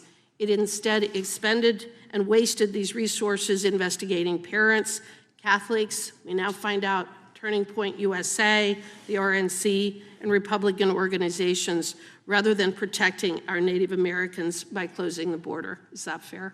I think so. Wonderful, thank you. And I do appreciate the work that you've done in this regard. I was previously the chairman of the subcommittee on Indian and Insular Affairs with the Natural Resources Committee, and safety and security on our reservations and for our tribal members has been one of our priorities, one of my priorities, and I very much appreciate the work that the FBI has done. Let me know if there's anything else I can do to help you, and with that, I yield back. I will, ma'am. Gentlelady yields back. The gentlelady from Georgia is recognized. Thank you, Chairman, and thank you for coming in today, Mr. Patel. In the past few months, the country has experienced a string of horrific, high-profile attacks that have been motivated by racial hatred or political ideology. A shooter attacked the CDC headquarters, firing hundreds of rounds and killing a police officer. An arsonist set fire to the Pennsylvania governor, Josh Shapiro's residence, with the governor and his family actually inside. Minnesota House Speaker Melissa Hortman and her husband were assassinated earlier this year. Clark and Charlie Kirk was murdered last week. Bomb threats have been made against HBCUs and the DNC, and just the list goes on and on. I only have just a few minutes today, so I don't want to take a lot of time to go into all the countless and devastating violent crimes and incidents that have happened at our schools or on our streets and in our communities that have just been happening all year long. Mr. Patel, just yes or no, is this type of political violence ever acceptable in your eyes? No. I'm glad that we agree that these heinous acts designed to instill fear and division in our nation are never, ever acceptable, yet each of these incidents has recently taken place under your watch. The FBI's website states that protecting the United States from terrorist acts is the FBI's #1 priority, including from domestic terrorists. Is this still your #1 priority? Domestic terrorism? Preventing domestic terrorism. Our #1 priorities are protecting the homeland and international terrorism and crushing violent crime, and domestic terrorism sort of interlays between both of those. Okay, so well, then I'm glad that you're giving us the right answer, but unfortunately, your actions kind of tell a different story. Earlier this year, you granted the ranks of the FBI's Domestic Terrorism Operations Section. This is the section of the FBI that is most directly responsible for addressing political violence in our country by preventing attacks from occurring and effectively responding to them if they do. The agents in this section are the ones who stopped an individual stockpiling weapons, who planned to attack schools and churches in Florida and seized bombs made by an ISIS sympathizer in New Orleans.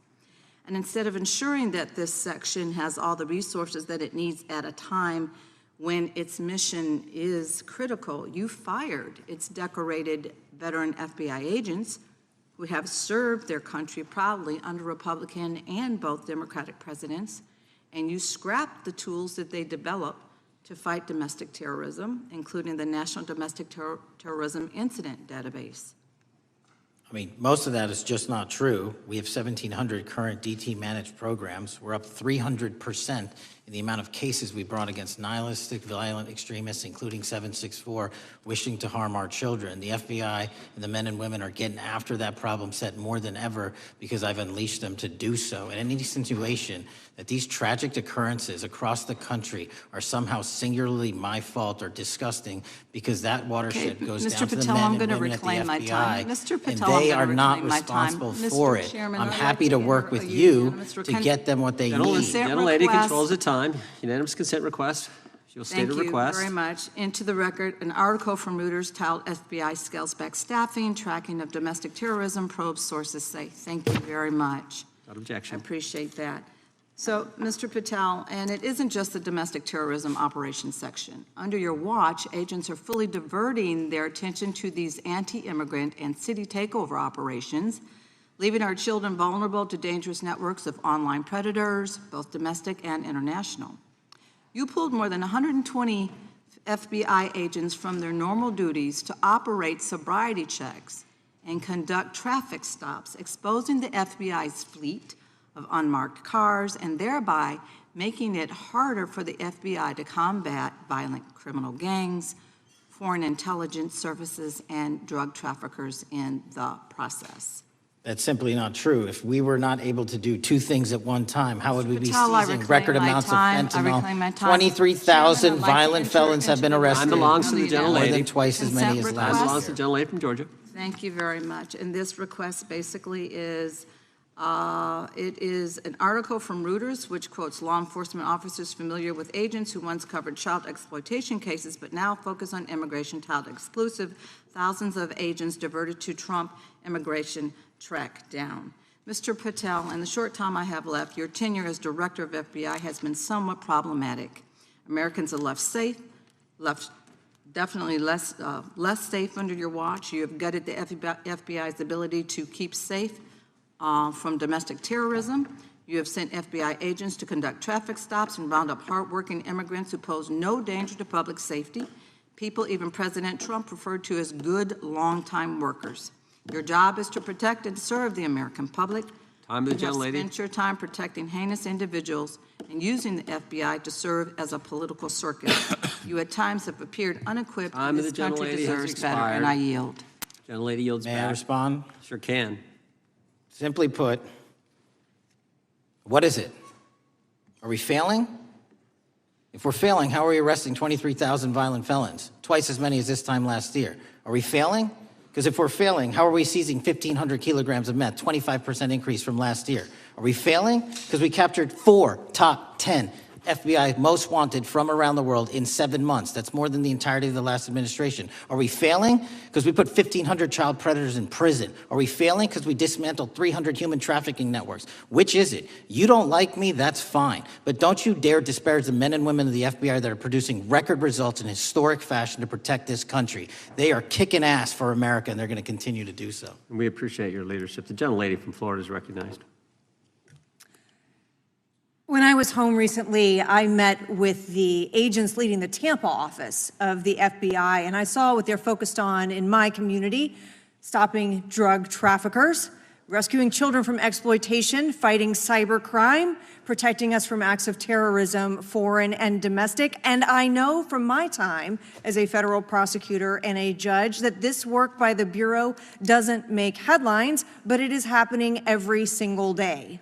At the top, accountability is necessary, transparency is critical, but today we've seen an effort not just to diminish, but to distort the work of Director Patel and the agents he leads. If we really care about transparency and about truth, then what we owe to the American people is this reality: that thousands of dedicated professionals at the FBI wake up every single day thinking not about themselves, but about this country, and keeping every single one of us and our children safe from harm. And Director Patel, I would like to hear from you the facts about what the FBI is doing in your efforts to fight crime. Director Patel, isn't it correct that since January 20th, 2025, the FBI has made over 25,000 immigration-related arrests, including 350 members of Tren de Aragua and 195 members of MS-13?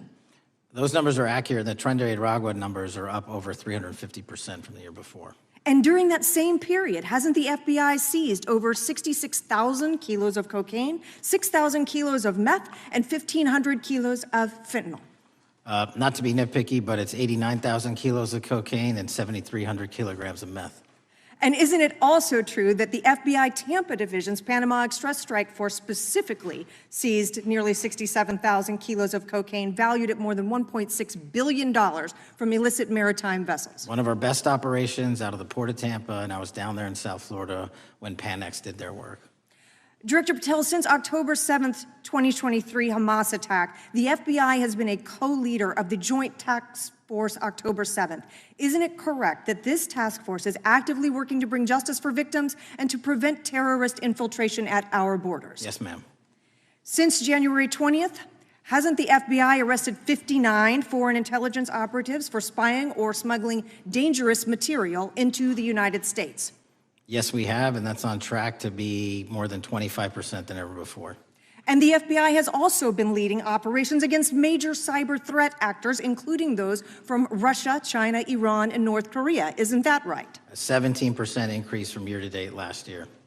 Director Patel, the FBI's child exploitation task forces continue to investigate predators who target children online and across our communities.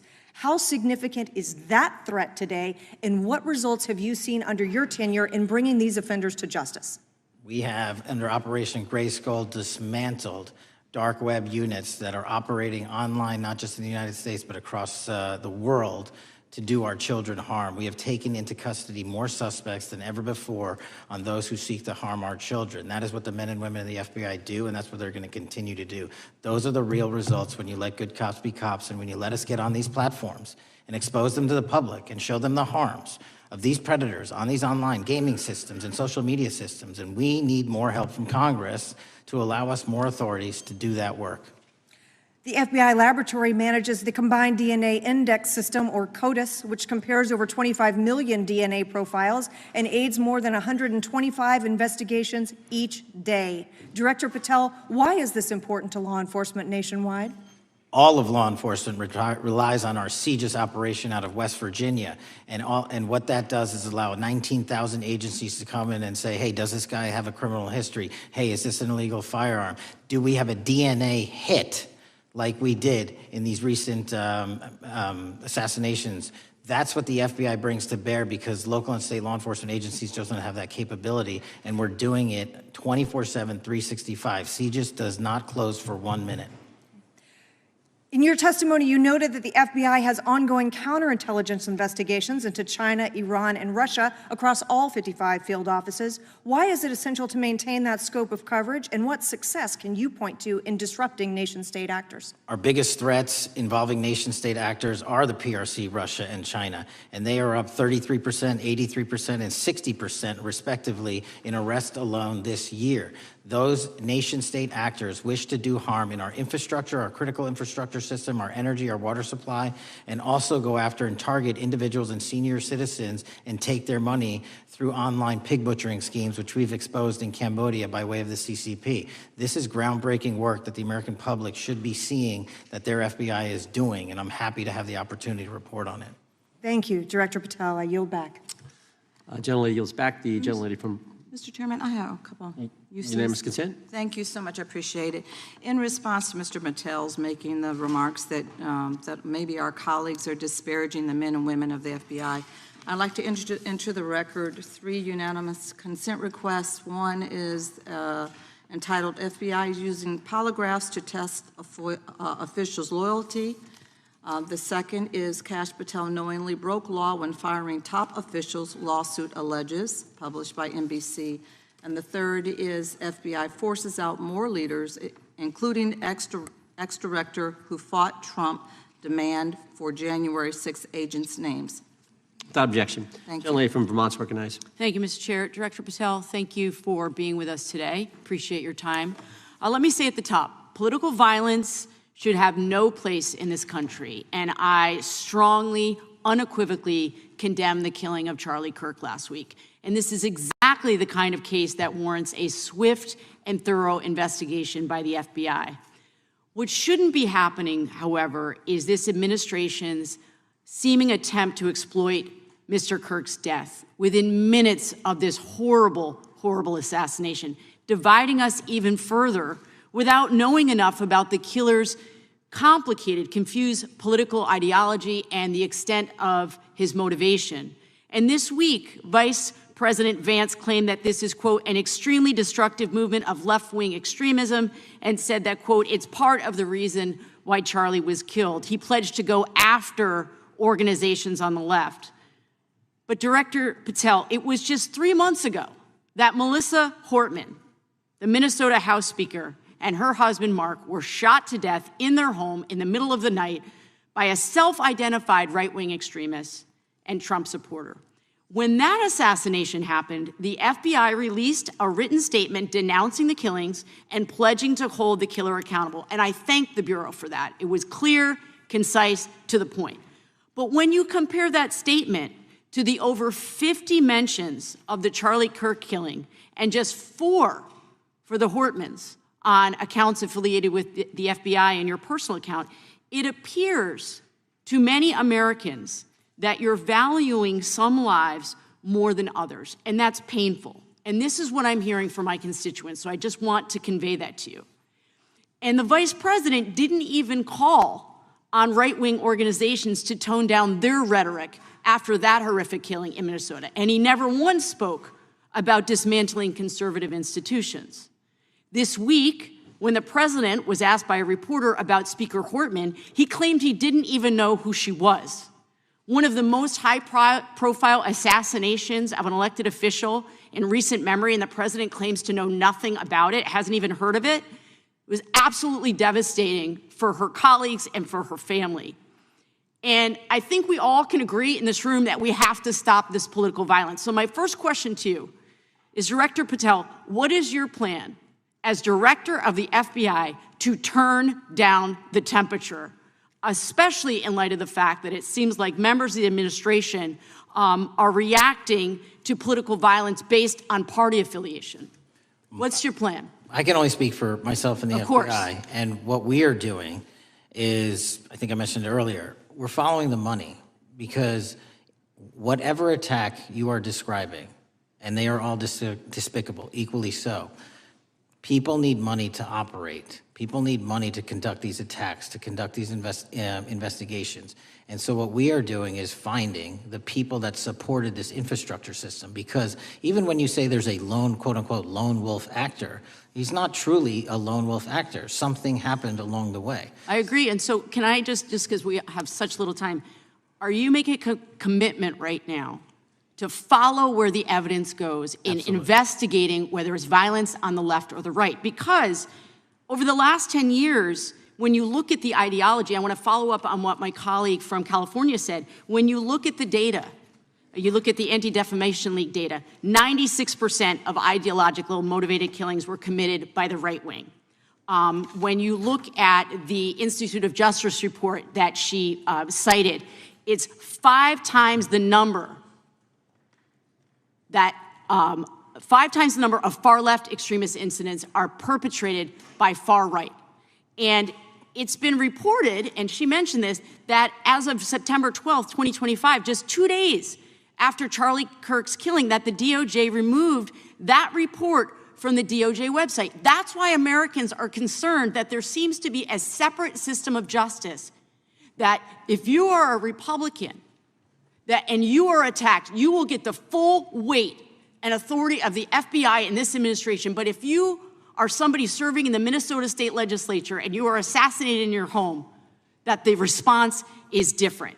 And I think to ignore the threats from the right or try to do a both and when there are multiple instances when it's overwhelmingly coming from the right, this is a disservice, because Americans want to know that whoever they are, whatever their political affiliation, that the response is going to be the same, and it is going to be done with the same diligence. And I'm wondering if you will commit to me right now that you will be a voice right now standing up to those voices in the administration that are adding to the violent rhetoric right now. That's what I'm asking you. Will you commit to this? Time of the gentlelady has expired. The gentleman can respond. My voice will be through the investigations that the FBI conducts, and we will conduct them all lawfully and equally. Can we expect in the future that your tweets in related to one killing will be the same level of concern? The gentleman from Texas is recognized. Thank you, sir. Director Patel, thank you for being here today, and most importantly, thank you for restoring trust and faith in the FBI, which has been severely eroded under the Biden administration. Thank you for your service and your continued service in this capacity. On April 7th, 2025, Charlie posted on X, "Assassination culture is spreading from the left. 48% of liberals say it would be at least somewhat justified to murder Elon Musk. 55% say the same about Donald Trump. In California, activists are naming ballot measures after Luigi Mangione. The left is being whipped into a violent frenzy and set back. Whether losing an election or losing a court case justifies a maximally violent response," end quote. And unfortunately for Charlie, that reaction also came when they couldn't win a debate on a college campus. You cannot be intellectually honest and say that this problem is on both sides. It's not just what happened to President Trump, it's also what just happened to Charlie. And we've gotten to a point in America where violence is encouraged. We have a former president of the United States that opens up his campaign in 2019, that's Joe Biden, by saying that his opponent is a, quote, existential threat to this country. Houston, we have a problem.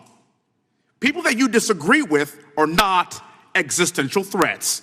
They are not Nazis. They are not fascist. They are not racist. They are not deplorable. They are not irredeemable.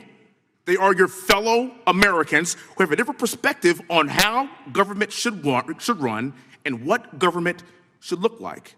Whether or not we should have strong sovereign borders, whether or not we should have safe communities, whether or not we should have places to worship our God and not worry about being shot, whether or not we live in communities and cities that are not overwhelmed by drugs and crime, whether or not we have two genders, and whether or not we have common sense in our policies and our values. And people that believe these things are not existential threats. I happen to be one of these people that believes all of the above, and as someone that served this country in combat, I can assure you I am not an existential threat to this country because I swore to protect her. I also want to point out, how many cities have you seen burned to the ground since Charlie Kirk's death? 0. No summer of love, no riots, no nothing, no looting, no killing, none. We simply gathered and prayed for his soul, his family, and this country, because that's exactly what we represent. And while we might be angry, this righteous anger will carry on Charlie's message and legacy. I want everybody to know something very simple. Charlie is not dead because of what he said. He is dead because people listened. My time is limited, so I have a few questions for you, sir. And again, thank you very much for being here. I really appreciate your time and your service. In your experience in the FBI, have you noticed a precipitous rise in political violence and other associated crimes that you have been investigating so far this year? And if so, is this trend in motive left-wing or right-wing violence? I can always speak generally, sir. There is too much political violence, and it has been a precipitous rise on too many fronts. How do we solve this? We solve this by giving the FBI more authorities to go into and work with the private sector. There are too many online platforms. There are too many social media platforms. There are too many gaming platforms. There are too many places for people from America and around the world to get together without their parents knowing anything about it, without their school teachers knowing anything about it, and infesting the minds of our children and infecting them with radical ideology, and with that is the root cause of these problems, and we must tackle it. It is not a 1950s America anymore. In 2025, the cyberspace needs to be tackled. Thank you. Switching gears, when your predecessor sat right there in that seat a couple of years, last year in a committee hearing, I asked him a very detailed question about Matthew Thomas Crooks, the shooter responsible for the assassination attempt on President Trump's life. I didn't get an answer from Chris Wray that day, and I submitted written questions to the FBI and into the record of this committee, and I want to resubmit those questions today because I think we are still awaiting answers to those questions. So, Mr. Chairman, I'd like to submit them for the record, please. I'd like to ask you, sir, and the FBI, under your leadership, would you please respond to these questions, and can you commit to doing that? As soon as the trial's over. Thank you very much. I will end with this. Charlie Kirk is not dead because of what he said. Charlie Kirk is dead because people listened. He set up a tent that said, "Prove me wrong," and exercised his First Amendment right. That's all he did. And we will continue to do so in this country in order to preserve this constitutional republic. And with that, I yield back. Thank you. Gentleman yields back. The gentleman from Florida is recognized. Thank you, Mr. Chairman. Before I begin, I want to caution my colleagues on one-sided violence in this country. We just heard that there were no riots on the right. We're literally sitting in the building where there was a giant riot by supporters of the president, the right. We also heard that only leftists, have said that Trump is a Nazi. In 2016, the current vice president of the United States said, Trump is either a cynical asshole or he's America's Hitler. And so this is the problem. I don't want to have to say this garbage, but you want me to sit here and get painted with one brush, the whole left. No, there are extremes on the left, and there are extremes on the right. And we collectively should tackle that. But to come here and just look at us and say we all support what's going on in the extremes is why we can't solve anything in this building. Director, let me say first, thank you for being here, and my condolences on the loss of your friend. And I'm happy to hear that you want to do more on the social media platforms. It's crazy what's going on the social media platforms. There are so many conspiracy theories on what's going on with Charlie Kirk. Israel assassinated him, right? There are conspiracy theories about your personal social life all day. It is totally rampant. Big names on the right, Candace Owens, right? Talking about how what's been released as far as the dialogue between the perpetrator and his roommate is manufactured by the FBI, manufactured by the administration. It is totally rampant, allowing foreign governments to just perpetrate these platforms, all of these bots, all of the time to weaponize Americans.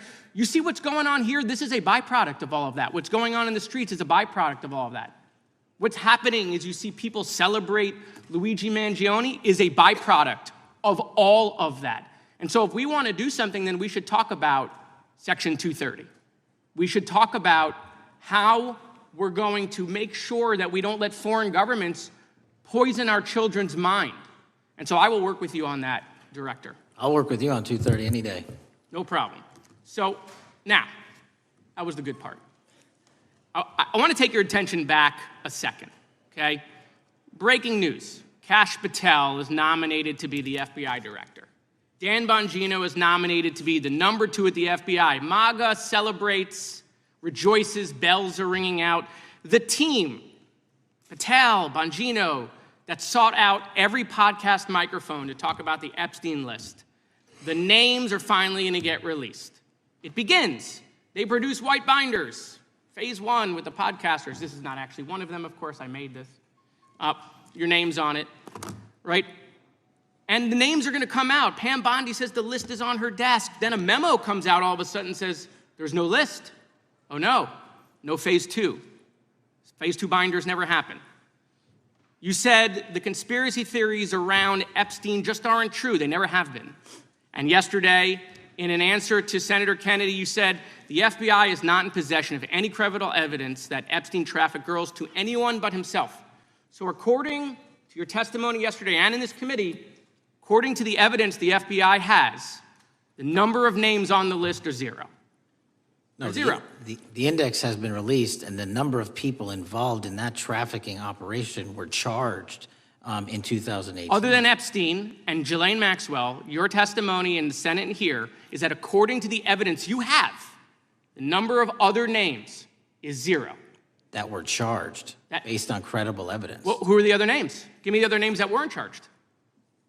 We are not releasing the names of anyone because the Department of Justice never does that of anyone that didn't have any credible information to attack them. Let me move forward. The president has, you've seen the picture of the woman's body with the writing and the president's signature. The president says that's not his. Okay? The president says it's not his. The Republican colleagues say it's not his. The administration say it's not his. Will you be opening up an investigation into the Epstein estate for putting out a fake document with the president's signature linking him to the world's largest pedophile ring? Will you be opening that investigation into that? On what basis? On what basis? They literally put out a fake document, according to the president, with a fake signature. It's a forgery of the president of the United States signature. That's the basis. Sure, I'll do it. Okay, I look forward to that investigation. Oh, am I over? Thank you, Mr. Chairman. I appreciate your diligence. Gentleman's time has expired. Chair now recognizes the gentleman from California. Director Patel, as you know, my state, California, is home to the worst public infrastructure failure in U.S. history, known as California High-Speed Rail, although the name is probably a misnomer. Earlier this year, I joined your counterpart at the Department of Transportation, Sean Duffy, doing a compliance review of the federal money the state has received, and the outcome was that the state has not complied with the terms of its billions of dollars in funding because it hasn't actually built anything. And so that federal funding has now been cut off, but a lot of us in California still have questions as to where all the money went. We're 17 years in to this project, and absolutely nothing has been built. Not a single bit of track has been laid. There are no stations. There are no passengers. And the plan initially was to have the whole thing, LA to San Francisco, done by 2020 at a cost of $33 billion. Yet here we are in 2025, nothing has been built. And according to the New York Times, the project won't even be completed this century, and the total cost is now estimated to be over $130 billion. So I just wanted to ask you, do you think this is something that bears scrutiny, or can you confirm whether there's any kind of investigation going on at the FBI? The FBI certainly can't investigate incompetence, but the FBI certainly can investigate and does investigate waste, fraud, and abuse. And so if we have any information that indicates that that happened in this situation or anything else, we'll look at it. Thank you very much. We've also, been talking some today about the issues that occurred at the border during the Biden administration. And you might not agree with your predecessor on everything, but you probably would agree with some of the statements he made in testimony before this and other committees, raising alarms about the risk of terrorism from illegal border crossings. Since becoming director, have you gotten some insight into how well calibrated those warnings were, and what is the status of that risk now? Since becoming director, there's been a sharp decrease of border crossings for known or suspected terrorists from the southern border. But unfortunately, there has been a sharp increase of known or suspected terrorists entering through our northern border. And so what I'm trying to do is work with our northern border states and our interagency to tackle that problem. But it is an absolutely massive border that can't physically be sealed. So we're going to have to get creative and put more resources into that. And in a similar vein, there were over 500,000 unaccompanied children that crossed the southern border during the Biden administration. As we know, many were trafficked either through forced labor or sex trafficking. Do you have any insight as to what the scale of that problem was, and how have things changed over the last several months? Other than what you outlined in terms of how it was described, I don't have any additional details. In terms of how many people are being trafficked into this country, especially unaccompanied missing children, that number has drastically reduced because the coyotes that smuggle these children for their criminal activity are the same ones that smuggle in narcotics, or the same one that traffic older age women. They're all interconnected, and because of the sealing of the southern border by this administration, that has come to a near halt. That is a very important point, that we have seen far fewer victims of human trafficking because we finally prioritized border security. And by the way, you have children who are getting rescued because of the immigration enforcement activities that unfortunately some politicians in my state are trying to stop, thereby stopping those kids from getting rescued. We've seen, of course, a substantial reduction in crime here in Washington, D.C. since the FBI and the National Guard got involved. I'm kind of asking you to state the obvious here, but what is the mechanism there? Why have we seen a reduction of crime when D.C. has had such a huge crime problem for years, and then almost overnight we see such a big difference? Because of the dedication and resources from President Trump's administration to utilize all federal, state, and local assets in a heavily crime-ridden area. I mean, if we did not have a crime-ridden area, then homicides, carjackings, and gun violence would not be dropping by 40, 50, 60%. And when you allow the police, the MPD, to work with federal authorities and allow the National Guard to set up your perimeter, this is what you can do in a few short weeks. And we at the FBI, under Operation Summer Heat, have set those Phase 01 operations in motion 4 months ago, quietly at the direction of President Trump. So we are scattered across cities across this country doing just that. But we're going to need more help to complete the job. Yeah, in too many places in this country, crime has just been treated as sort of a norm, that this is the way things have to be. What's happened in D.C. shows that is not the case if we have the right policies and the right priorities.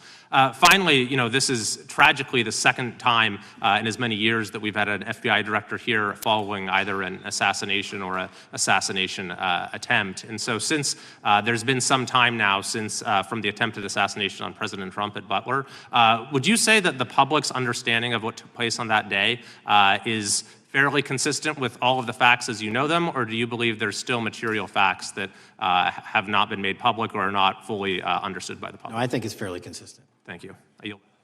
Gentleman yields back. The lady from Texas is recognized.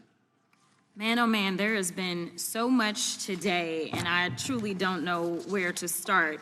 So I'm just going to make sure that we start off with a few facts. So a couple of facts that we need to make clear for everyone is that, number one, Director Christopher Wray, when he was appointed to be the head of the FBI, was appointed by Donald Trump. Now, I will agree that I definitely take issue with a number of decisions that Donald Trump makes, especially when it comes to the people that he decides to appoint to very important positions, including this one, because I did have to make sure that I wasn't going crazy.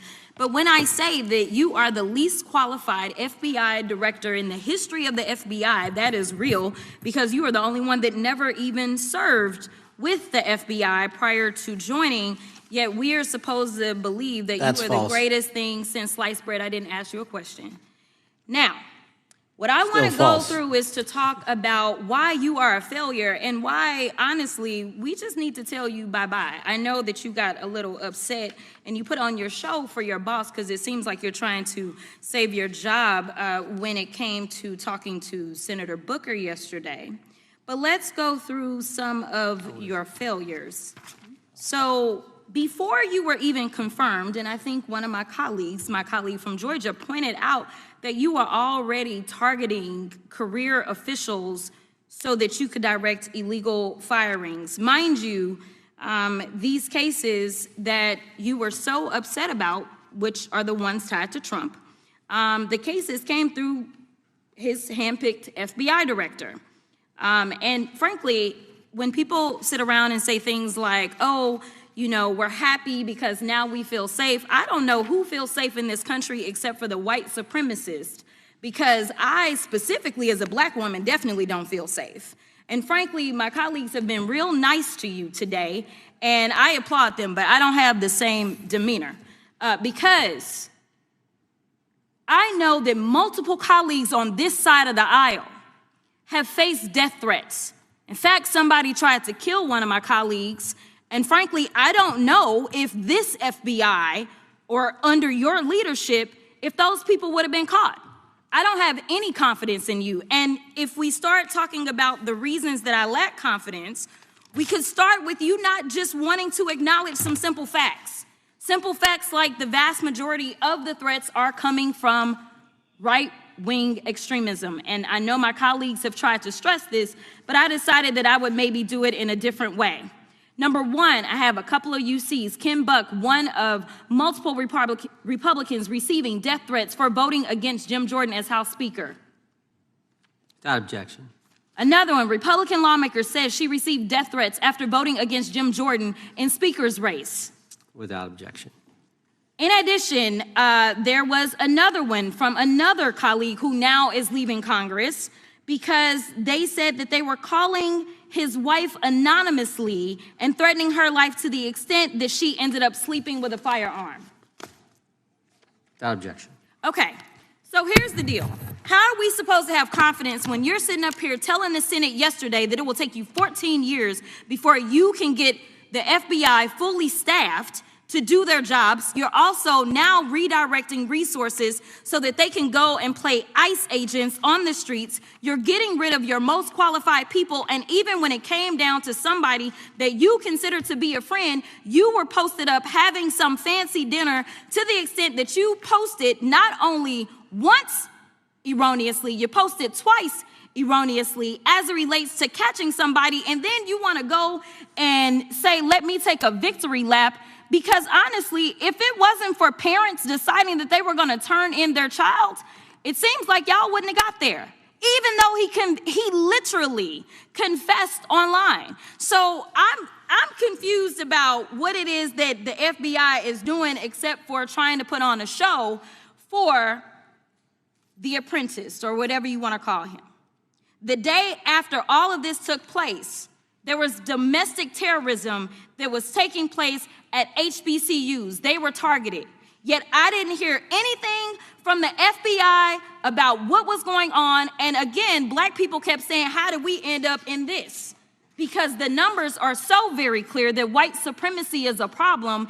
And honestly, I've not heard anything out of you today that makes me believe that you're going to do anything about the white supremacy problem. The one that is leading to children being killed, children being shot, as well as members of their community as they're worshiping in their churches. The time of the gentlelady has expired. If the gentleman would like to respond to any of that. Well, I mean, I'll respond. Kash Patel, as I said when I introduced him, public defender, former prosecutor, top staffer on the House Intelligence Committee, Deputy Director of National Intelligence with the National Security Council, Chief of Staff at the Department of Defense, and FBI Director. I think that's a pretty good resume for the guy who's now running the top law enforcement agency in our country, and we've seen all the stats that he's given to the committee on how much better they're doing at getting the bad guys than the previous guy was doing. With that, I recognize the gentleman from South Carolina. Thank you, Mr. Chairman. Director Patel, I think you're witnessing some auditions, clickbait auditions for the Academy Award for my Democratic colleagues. We'll see how they fare as they're on MSNBC later on today. But do you care, before I launch into my line of questioning, to respond to Ms. Crockett from Texas on that very elaborate and theatric display? Here's what I've learned in my government service. I don't give a damn what they say about me as long as I'm succeeding in the mission. We're succeeding in the mission because the men and women of the FBI have never been empowered to do more work and to hit the streets harder than by President Trump's authorities and resources he's given us. And so all I care about is that we are capturing more child predators than ever before, taking more drugs off the streets than ever before, that we are capturing murderers at a significantly historic rate, and we're delivering this country the lowest murder rate in recorded history. That are facts that you cannot dispute. But you can come at me all you want. I don't care. Thank you, Director, for that, and we appreciate your service. We appreciate the results speak for themselves, I think, pretty plainly, and your commitment not only to results, but to transparency, so we do appreciate that. Director, who was John Durham? He was a former federal prosecutor, United States attorney, and ultimately appointed special counsel in the first Trump administration. Correct, and there was a document that he released in his findings called the Durham Report. What was the Durham Report briefly, and what were the findings very briefly? It was every special counsel that's appointed produces a report to the Attorney General. Special counsel's Durham Report largely focused on Crossfire Hurricane and included extensive summary findings in classified and unclassified manner, and we released the classified version, finally declassifying it for the American public in this committee. Correct, and you released that in July of this year. I think so. Yes, sir. Isn't it true that in the classified Durham Annex, as it's referred to, that in 2016 the Obama administration obtained intelligence information from a source contained in two separate memoranda, one in January of 2016 and one in March? The two memoranda described confidential conversations between DNC Chair Debbie Wasserman Schultz and two individuals from the Soros Open Society Foundation. Isn't that true? As written in the report, I'll let her speak for itself. In the Durham Annex in January of 2016, the memorandum noted in part that President Barack Obama intended to scuttle the FBI's investigation into Hillary Clinton's private email server and mishandling of highly classified information during her time as Secretary of State. Isn't that found in the report? I believe so.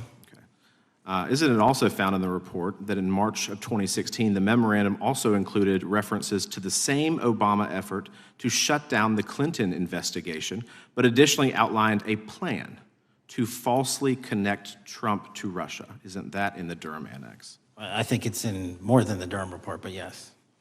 The memo also stated in part that, quote, the Democrat Party's opposition is focused on discrediting Trump, among other things.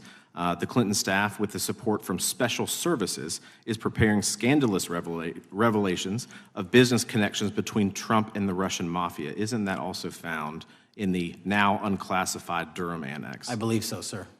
According to the Durham Annex, based on analysis and translation of the intelligence, FBI analysts believed that special services could either mean the FBI or CIA, or the Trump dossier author Christopher Steele. Isn't that in the Durham Annex? I believe so, sir. When the Obama administration received intelligence in March of 2018, Fusion GPS was preparing open source opposition research regarding purported ties between Trump and Russians. The research was paid by the Clintons campaign and the DNC. Isn't that open source and also in the Durham Annex? I believe both. Okay. And so also in the Durham Annex, which I found interesting, was the potential campaign plan was shared with high-ranking career officials at DOJ. Isn't that in the Durham Annex? I believe so, sir. The Durham Annex describes that in July of 2016, emails allegedly between Leonard Bernardo, senior vice president of George Soros' Open Society Foundation, included data providing specificity on the Clinton plan in an attempt to smear Donald Trump by falsely linking him to Russia. Isn't that in the Durham report? I believe so. And so, briefly, this additional evidence that you've unclassified and released to the American public, what does that purport to show or augment about the Durham report that you can share with the American people? Put simply, that the FBI was weaponized. Against a political campaign. Yes, sir. Thank you for that, Mr. Chairman. I yield back. Gentleman yields back. The I have UCs. gentlelady from Texas recognized for unanimous consent. Yes. First one is Russia's ghostwriter hacker group takes aim at German election. This is from Politico. Objection. The next one is Director of National Intelligence, 30 days until election 2024, which specifically states that our assessments about activities and goals of Russia, Iran, and China are unchanged from earlier election security updates, and that they were meddling. Without objection. And I've got three more. The last three are that how Russia is using artificial intelligence to interfere in elections. Moscow's attempts to interfere in U.S. and other elections are nothing new, though their tactics and strategy are constantly evolving. Without objection. The next one is Russian interference coming soon to an election near you. Russia pursues a systemic strategy of undermining elections and influencing public opinion in the West. EU and NATO countries must recognize that Moscow often acts through agents within their own borders and build resilience to such interference. And what's the source? This one is Carnegie. Didn't do it in the 4 years of the entire prior administration. Nationwide, we've been executing our Operation Summer Heat, the FBI's national focus on targeting violent crime based on intelligence-driven operations. Ask the citizens of Seattle, Miami, Memphis, Charlotte, Chicago, New Orleans. To specifically highlight New Orleans and Nashville, there has been a 250% increase in violent crime arrests in those cities alone, and other mid-major cities that I've just listed. In just a few short months, we have already unleashed 1,000 FBI personnel across this country. Every single state across this country is getting a plus up. This is a fiction that the FBI is short or that we are compromising the men and women in the field. They do not need to be in Washington, D.C., so we're sending them into the field to each and every one of your states. Because of that, crime is at an all-time low. We had to do it because of the explosion of crime. And maybe the most important stat for Americans to realize: in just 7 months, we are on track to produce the lowest murder rate in modern U.S. history by double digits. Those are results not of mine. Those are results of the men and women of the FBI. If you want to criticize me, bring it on, but do not attack the brave leaders in the field. We are also working 24/7, 365 on the opioid epidemic that is killing more than hundreds of thousands of people a year. We have seized 1,600 kilograms of fentanyl off the streets so far in 7 months. Year-to-date, 25% increase. To put that in perspective, that's enough to kill a third of the American population, 120 million Americans. 100,000 kilograms of cocaine and meth gone off the streets. Earlier this year, I highlighted in Cincinnati, Ohio, how we're getting creative to chase down those that were willing to do harm to our citizens, not just by striking at the heart of the fentanyl producers, but the fentanyl precursor companies in China. And we indicted for the first time multiple companies and individuals, not just in America, but in mainland China, that are producing the ingredients that produce and make fentanyl that kill our children. And we're going to keep going. Counterterrorism work, cyber attacks, and foreign adversaries are something the FBI must never sleep on, and we are not sleeping. In the counterintelligence space alone, this year, year-to-date, 30% increase in counterintelligence arrests from the DPRK, Russia, Iran, and China. And I want the American people to know, in this setting, there's a lot of work that the brave men and women in the FBI are doing we just can't get into, but they don't stop. Our cyber threats, ransomware attacks, those harming our children online. We have nearly a 20% increase in indictments and arrests in 7 months alone this year. We're going after those that harm our malware, infrastructure systems, telecom systems, and energy structure. Combating SALT and Vault typhoons are just a little bit of the examples we're doing. Maybe most importantly, under the counterterrorism and domestic terrorism umbrella, are nihilist, violent extremists, and those that label themselves 764, who wish to go online and convince children to maim and mutilate themselves and commit suicide. And we are producing record numbers of arrests under that umbrella organization. We even stopped an individual in the 764 network who wanted to conspire to kill an adolescent girl. He is now in custody. Transparency remains one of my main priorities at the FBI. And this is what I've done in my 7 months at the helm. We've produced more than 33,000 pages of documents to Congress to a variety of committees, including, I believe, 7,500 to this committee alone, if memory serves me correct. To put the 33,000 in perspective, my predecessor in 7 years produced 13,000 pages in total to the United States Congress. His predecessor in 4 years produced 3,000 pages in total. I repeat, I have produced 33,000 pages in 7 years to this Congress and will continue to do so. I'm dedicated to restoring the trust and the mission and the integrity of the FBI, and we cannot do so without congressional oversight, and I promise you I will continue to do so. On the Epstein case, the original sin on the Epstein case was how it was handled by Mr. Acosta when he first brought the case in 2006, 7, and 8. The original case had a very limited search warrant, had a very limited search window, had a very limited investigative window. I was not there when those search warrants and that investigation was launched. I would not have done it that way. They were limited to only 3 to 4 years of investigations from 97 to approximately 2001 and 2002 to 2005. Mr. Acosta allowed Mr. Epstein to enter into a plea agreement where he served weekend jails for trafficking minor women. He also was allowed to relieve jail to go home on the weekends. Plus, he allowed a non-prosecution agreement to be signed as part of that plea deal, prohibiting future investigations from that prosecution and from that evidence, and prohibiting the collection of further material. That is the original sin. We are working with Congress to produce more than any administration ever has material on Epstein. And I welcome the challenge to tell us that we are not being as transparent as the law allows. We even went to court and asked the judges to lift those prosecutorial agreements and to lift those court order seals, and they denied us 3 times. Congress is welcome to do the same and join the fight. And I'd lastly like to focus on operation that the president led in D.C. Because of this, we are taking this fight in D.C. to every single city across the country. 2,100 arrests in the last month alone. D.C. has seen a 60% decrease in gun crimes, 75% decrease in carjackings, and 53% decrease in homicides in our nation's capital. And rightly so. We're bringing that fight to the streets of America. I want to thank you for your support, and I'm proud to be the director that leads this FBI into a new headquarters building that they've needed for decades, saving the taxpayer $3.5 billion, and also providing our workforce a safe environment. If you don't know the calamity that is the Hoover Building, I invite each and every one of you to walk around. I'll give you a tour myself, and you can see where the cement falls on the heads of our employees that is only to be saved by netting. Just to give you an example. Thank you for support to our mission. And I do want to highlight one thing about D.C.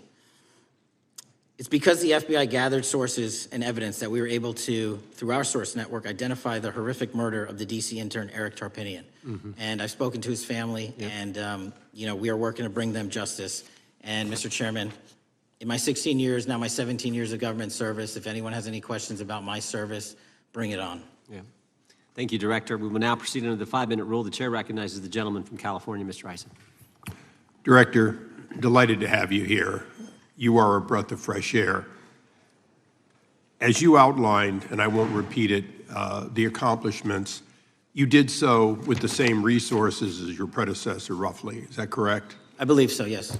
And so how much of that has to do with taking people out of the backside of the FBI and moving them into the field, into doing the job for which we primarily pay the FBI? It's exactly what we needed done. 1/3 of the FBI's workforce resided in the National Capital Region before I got there. 1/3 of the crimes do not happen in Washington, D.C. Not anymore. Not anymore. So 1,000 personnel of the FBI were deployed across this country on a permanent basis, and every single state in this union is getting a plus up, not a reduction, a plus up of 1811s of intel analysts and support staff. And that is why the crime rates are going down in record numbers.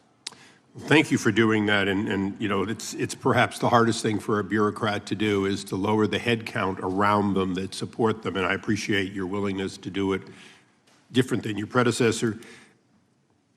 A lot of what you covered earlier was the find, the discovery, and then the prosecution that is done by the DOJ. But I want to talk a little bit about the prevent side. On the Charlie assassination, sir? No, on all of these. Okay. Okay, for example, and I'll bring it up before the Democrats bring it up, January 6th.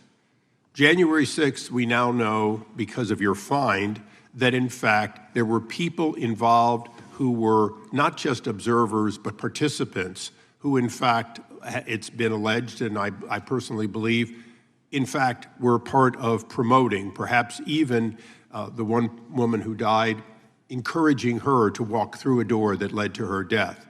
When you see that kind of activity, and you know it was done under predecessors with full knowledge, whether it's January 6th, where embedded people crossed the line, or any other activity, including obviously the Russian hoax that we're now dealing with up in front and center.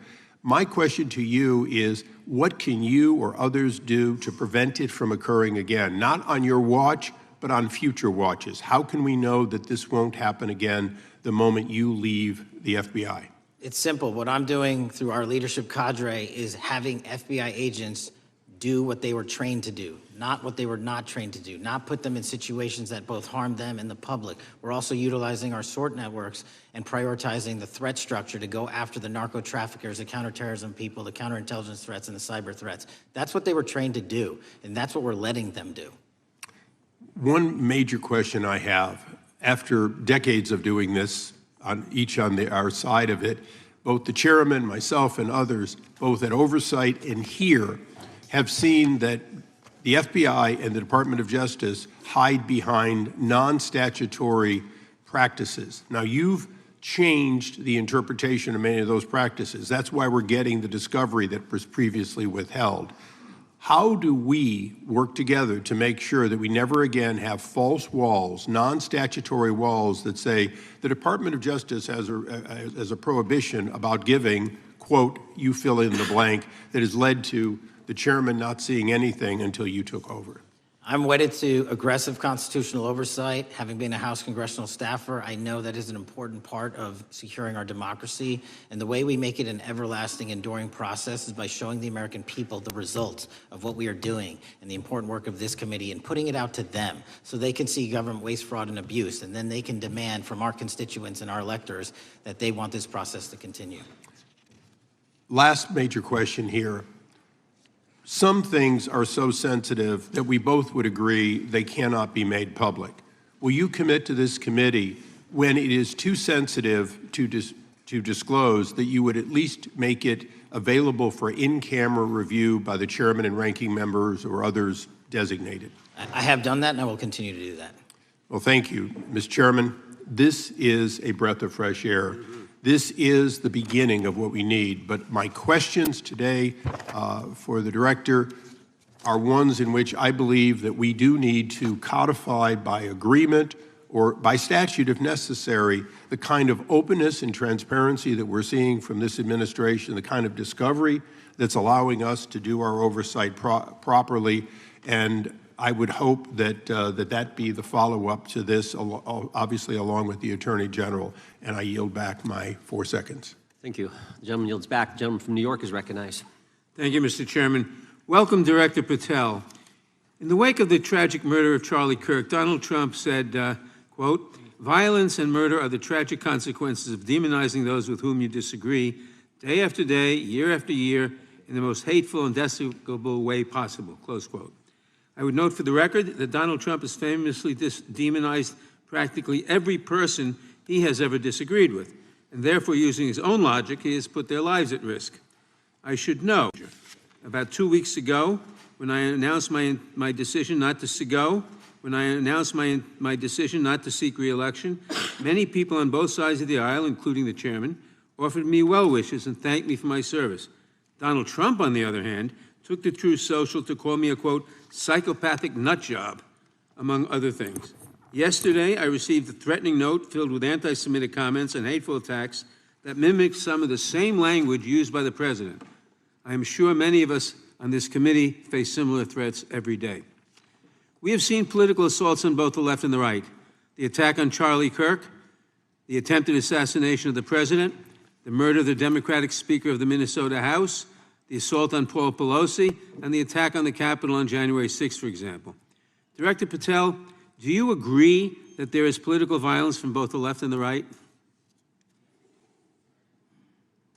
There is too much political violence. Do you agree, yes or no, that there's violence? There is too much political violence based on ideologies from either side.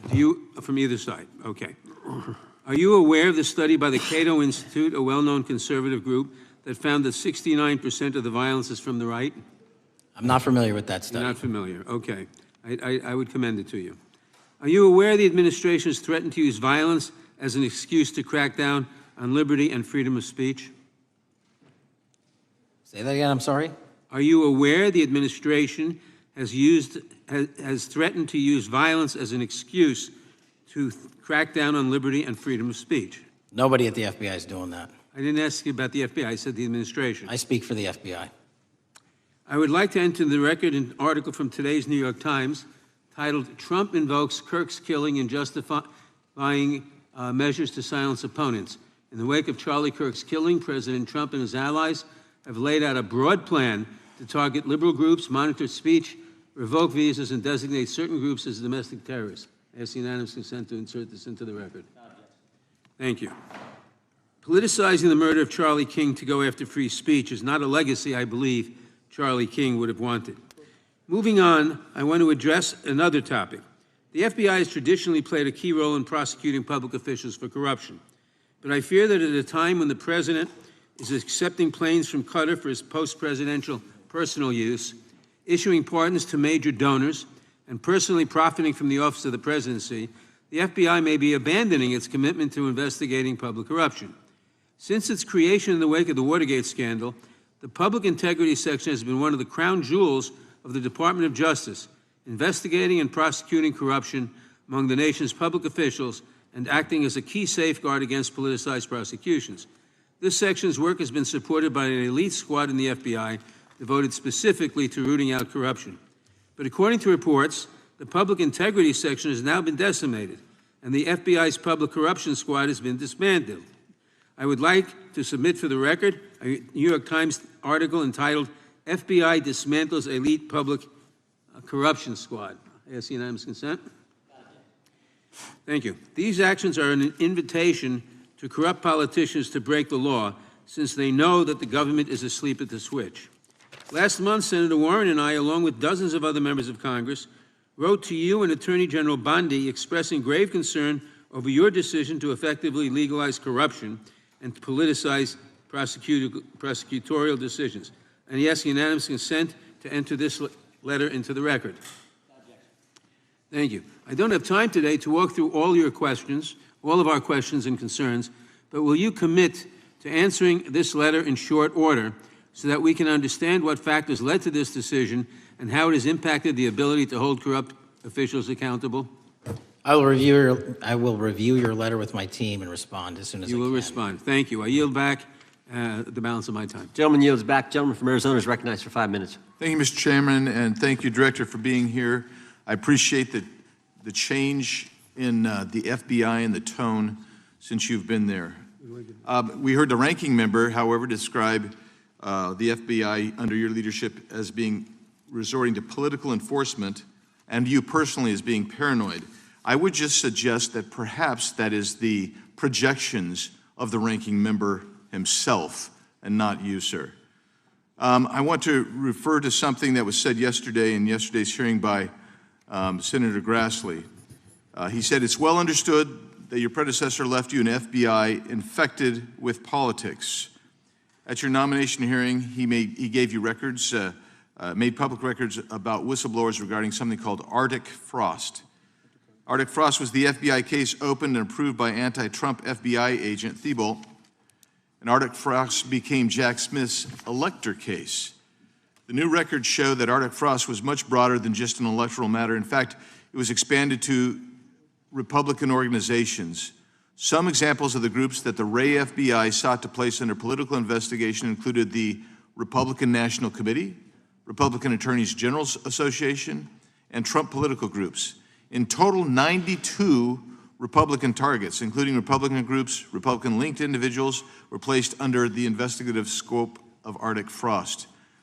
On that political list for investigation was one of Charlie Kirk's groups, Turning Point USA. In other words, Arctic Frost wasn't just a case to politically investigate Trump. It was the vehicle by which partisan FBI agents and DOJ prosecutors could achieve their partisan ends and improperly investigate the entire Republican political apparatus. I'd ask that, Mr. Chairman, that document be administered. Without objection. So, I know that this may be under current investigation, but I wish to ask specific questions about this for just a moment. What search tools were used in Arctic Frost to view private communications of targets? I believe the traditional search tools, search warrants, lawful service of process, and the tools that the FBI has in our infrastructure systems, cybersecurity systems, and counterintelligence systems. But generally speaking, if I may, I want to use this to highlight the fact that I'm continuing my promise to work with Congress to produce documents simultaneously and also conduct ongoing investigations. I'm giving you as much as I can, and I'll give you more when I can. Thank you. Another question regarding that is, were there any directives from the Biden White House concerning the Arctic Frost investigation? Were there any, directives or communications from the Biden White House itself concerning the Arctic Frost investigation? I'll just rely on what was turned over to date, sir. Okay. So I want to add here, the search warrants that were used included the seizing of a U.S. member of Congress, his phone. I think we all know who that was and how that was taken away and used for political purposes, Mr. Chairman, Mr. Director. So we'll leave that for a second, and let's go over to the Charlie Kirk case for just a second. Let's emphasize this. How many hours did it take from the assassination to the arrest of the assassin, Mr. Director? 33. That seems pretty swift, and it was because of the actual release of videos and photographs that you directed to be released, sir. That's correct. And to put it in perspective, the Boston bomber took 5 days and Luigi Mangione took 5 days. Was the platform Discord forthright from the start with law enforcement about the shooter's communications on its platform? Discord, the platform ownership, has been working with our lawful process, and we are obtaining materials from them on a rolling basis. Thank you.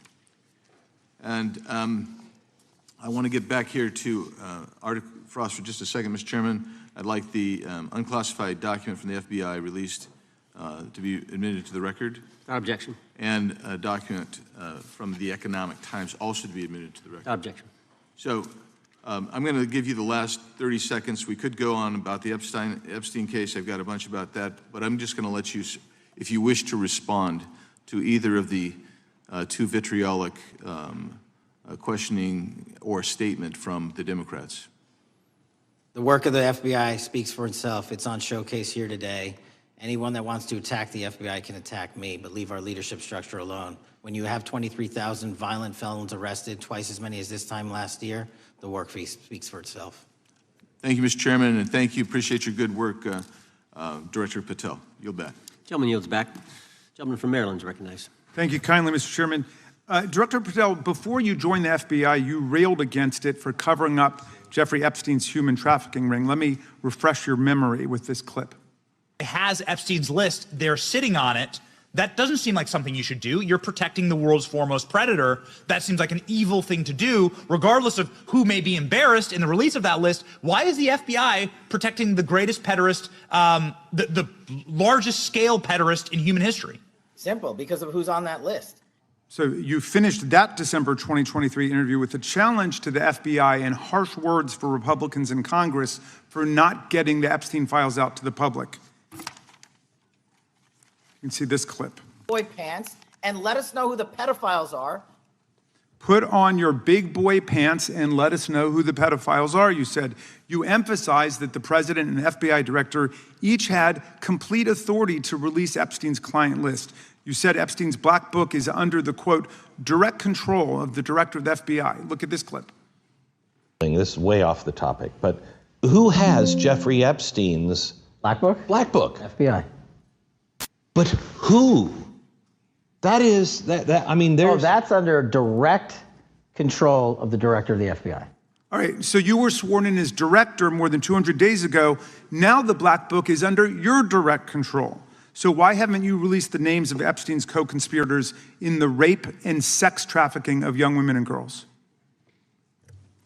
The Rolodex, which is what everybody colloquially refers to as the black book, has been released. Oh, no, you're talking about what the journalist got 5 years ago? No, that's not what we're talking about. We're talking about what you were talking about there, That's the black exactly book what I under was the direct control of the FBI director. We have released more material than anyone else before. The Biden administration, Obama administration had the exact opportunities to release this material, and they never did. And if you are telling the men and women of the FBI, Why we're have not you going after changed your child predators. position? Hang on, you said we're not going after child predators. 1,500 child predators arrested this year, 35% increase, I'll reclaim my time. 4,700 child victims Mr. Chairman, I'm going to found. reclaim my time if you could instruct the witness. Why have you changed your position? There you were saying it's under the direct control of the FBI director and all of it should be released. Why have you changed your Everything position? that has been lawfully permitted to be released has been released. And as I told you, Really? the investigation was limited. And let me make something crystal clear. I never said Jeffrey Epstein didn't traffic other people, other women, and they're not other victims. This is the investigation we were given from 2006, 7, and 8, and the search warrants from 2006, 7, and 8. That's what we're working with. Well, wait, have you released all of the stuff that the FBI has seized from Epstein's house? The computers, the emails, the file cabinets, the documents? What about the financial records? Have you released all of that? Everything the court has allowed us to release. Which court are you talking about? 3 separate federal courts have come in and said. We're talking about the evidence you've got. It's got nothing to do with what those courts have. Do you have any idea how the law works? Do you want me to break the law in a federal judge's order? No, I want you to follow your own word, Director Patel. You said up there it was under the direct control of the FBI director. He had the black book. Everything I have direct control over, we have gone to court. You haven't. Complete your sentence. Everything you have direct control over, you said. Have gone to court, and everything we have direct control Patel, over. complete your and sentence. can You said everything. lawfully release. We're releasing. He'd like to complete his answer. You began the sentence, everything you have direct control over, and then you stopped that sentence. You've released everything that you have direct control over? I have direct control over and can lawfully release. If you're not familiar with the court orders, that's not my fault. Oh, I'm Go perfectly, look at them. I'm perfectly familiar court. with them. But how did we prosecute Ghislaine Maxwell? She was prosecuted with the investigatory material that was collected from 2001 and 2005 because of the non-prosecution agreements and the court orders on the investigations and search warrants. We were not able to develop new information. And oh, by the way, Jeffrey Epstein was out for 12 years, and the Obama and Biden administration did nothing to look at his work, his pedophile network. If you want to blame me, that's fine. But now you're blaming the men and women who conducted this great search. Stop that. I'm not blaming anybody other than you. You're not keeping your word. You said that you would release all of the materials under your direct control. Has anyone released more information on Epstein than I have? Has anyone? Much did more. Did Comey? Did Ray? Much more. Did they? Excuse me. Much more has come out in the days since the American people in Congress have been demanding it. But it's coming out in dribs and drabs. Why don't you just release the entire file as you promised to do? I literally just told you, there are multiple federal court orders. I'm not going to break the law to satisfy your curiosity. You didn't join us when we filed court to release the court orders. You could have. You have lawyers. You could have shown up. You didn't do that. That's a tiny fraction of the material we're talking about. That is not. It is a tiny fraction. How do you know that? Have you seen everything? It's all misdirection. How do you know The time that? of the gentleman has expired. The gentleman from California is recognized. Well, thank you. Mr. Director, just to be clear, how many of the Epstein files were released in the 4 years of the Biden administration? 0. And how many have you released?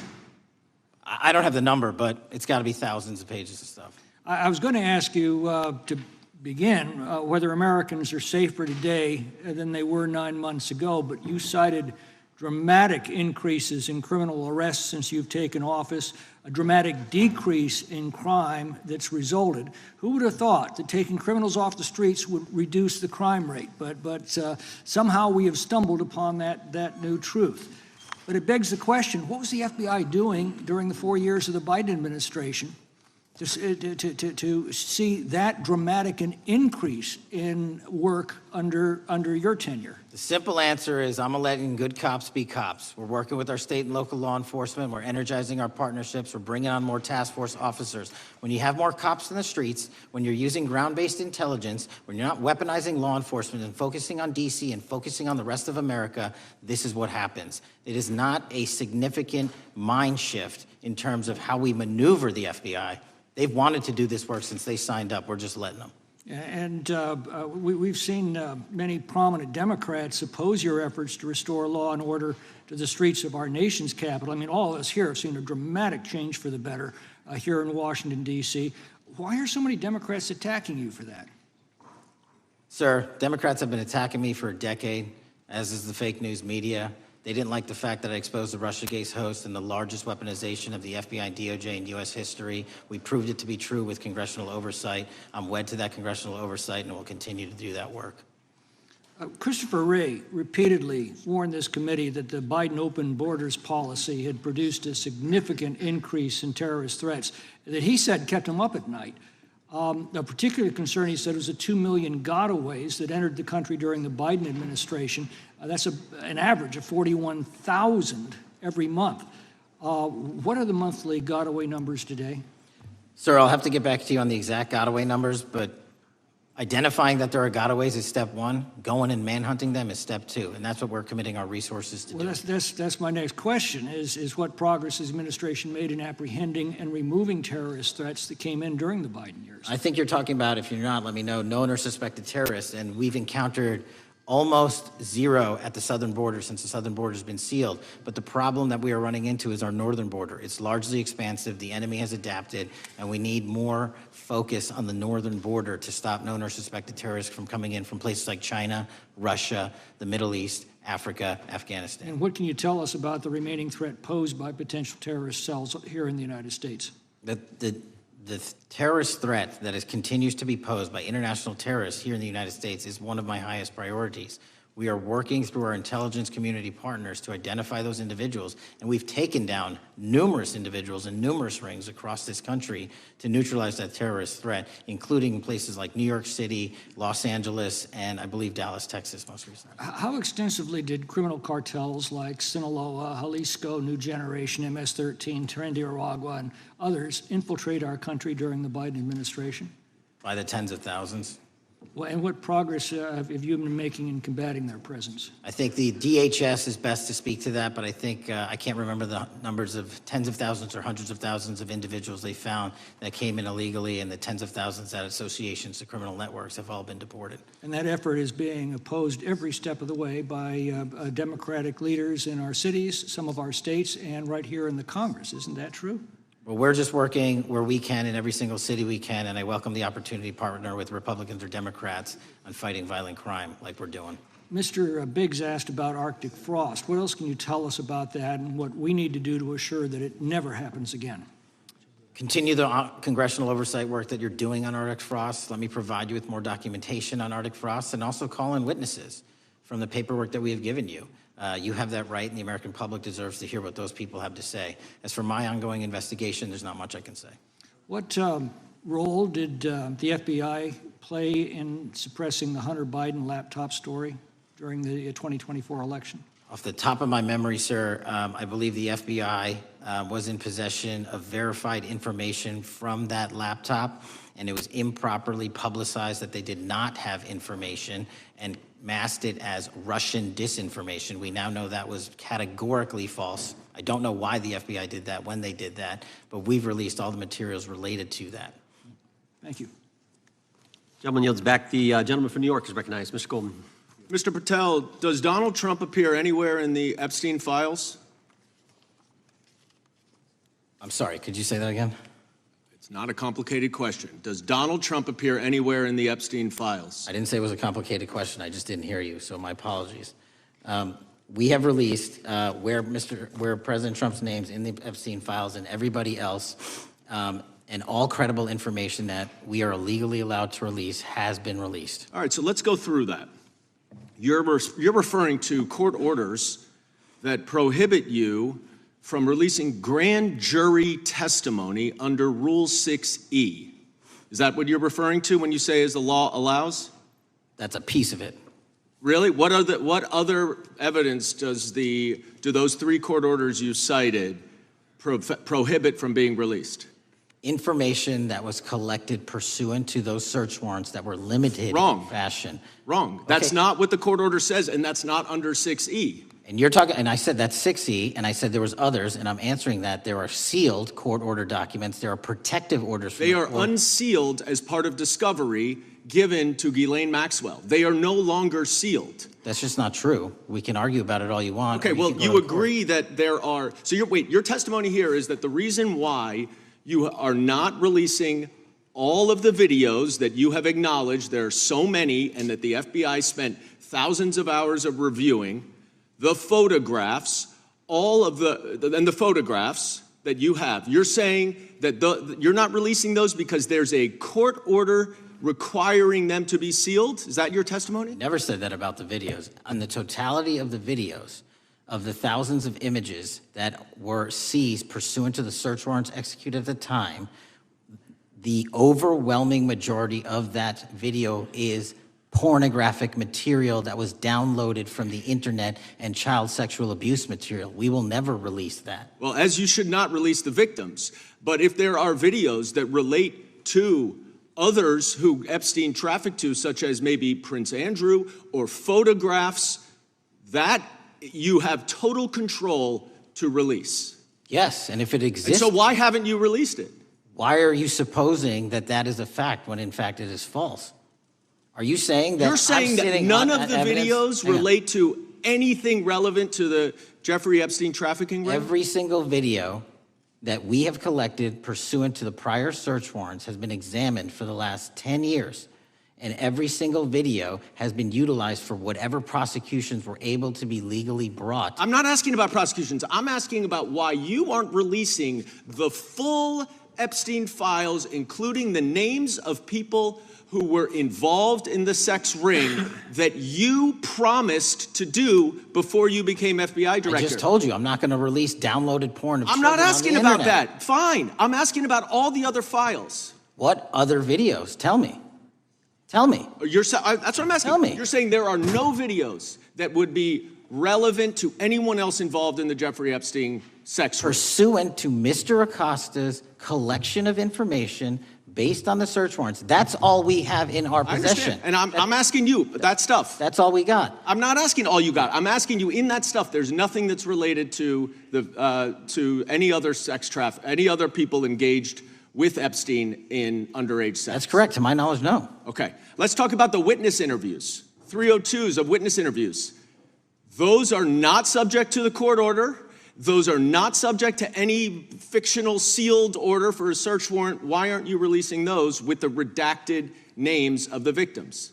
We are releasing as much as legally allowed. That's why we went back to the courts. How is that not legally allowed? Sir, do you know how court orders work? Do you know how protective orders Actually, work? Do you know how Mr. sealing Patel, orders I was work? a real prosecutor for 10 years. I know exactly how so I was a court fake orders. one? And I want to understand what the court order prevents you from releasing witness statements that the FBI took. You should know that as a real prosecutor, when the court hand downs a protective order and a motion to seal, the material is sealed unless So that your judge testimony waives here it. is that all of those witness statements are under a court order, a protective order. We are providing everything we can legally provide. No, that's not my Congress has question. sent us a My subpoena. question is, why are those witness statements that are not grand jury testimony, that if they were under a protective order are no longer under a protective order, why are they not being released? How are they not under a protective Why order? are you not going to the court like you did for the grand jury testimony to unseal those records? The DOJ did go to the court. No, not on those records. Why aren't you going? gentleman. You just went on grand jury. Time of the gentleman has expired. You are hiding the Epstein files, Mr. Time of the Patel. gentleman has expired. You are part of the cover-up. Can I respond? You sure can. Any allegations that I'm a part of a cover-up to protect child sexual trafficking and victims of human trafficking and sexual crimes is patently and categorically false in the work of my So I hope you will talk to them when they have requested to speak with you. Because the victims have requested and you are not responding to them. Director, yes or no, is the FBI still spying on parents at school board meetings? No, sir. Is the FBI still targeting Catholics? No, sir. Is the FBI still spying on President Trump? I don't believe so. Is the FBI still censoring Americans? No, sir. Is the FBI still targeting Americans for shopping at Cabela's or purchasing Bibles? Nobody is targeted for their faith. Is the FBI still targeting Americans who are pro-life? Nobody is targeting anyone for their beliefs. Is the FBI still cooking the books on crime data? The crime data is real. Is the FBI still purging agents for conservative viewpoints? No one at the FBI has asked their viewpoints on politics. Is the FBI still labeling the Betsy Ross flag, the flag of the American Revolution, a hate symbol? No. Well, maybe that's why you've been able to, what was the number? 23,000 bad guys you've arrested, a huge increase from the same time period in the previous administration. I think you said 1,400 predators, 4,000 children rescued. Were those the facts?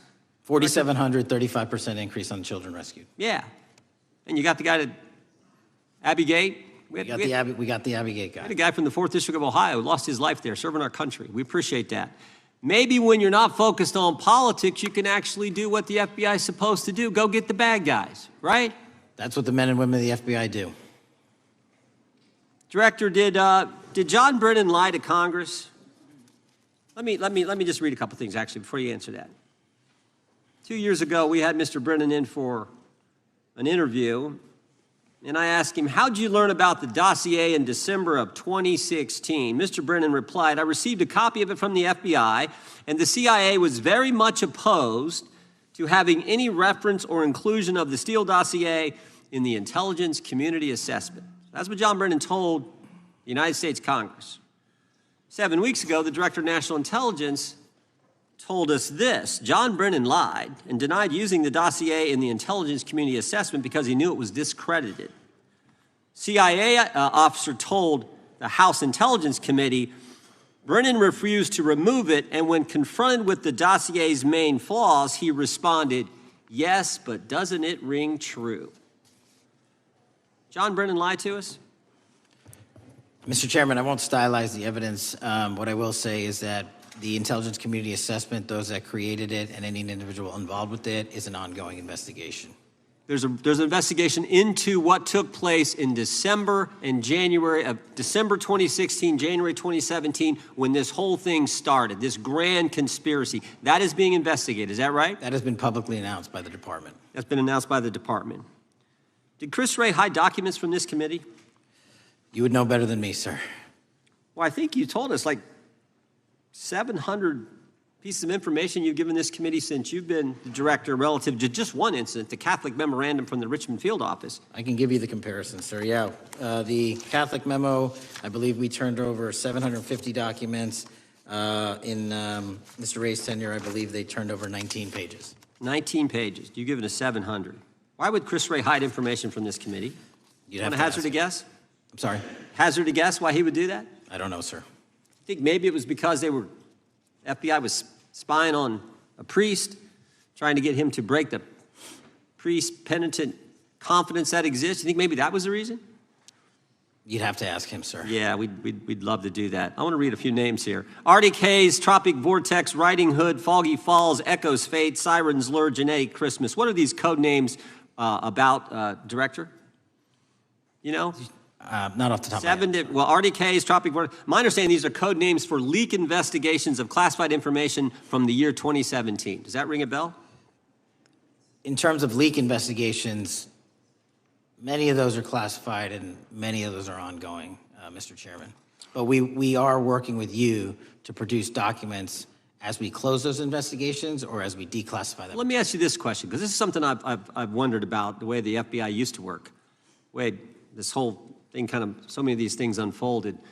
Seems to me you had all these people in government leaking information that then gets reported in the press, and there's a story written about it, and then that article is then used to further the investigation and move forward with what they want to do.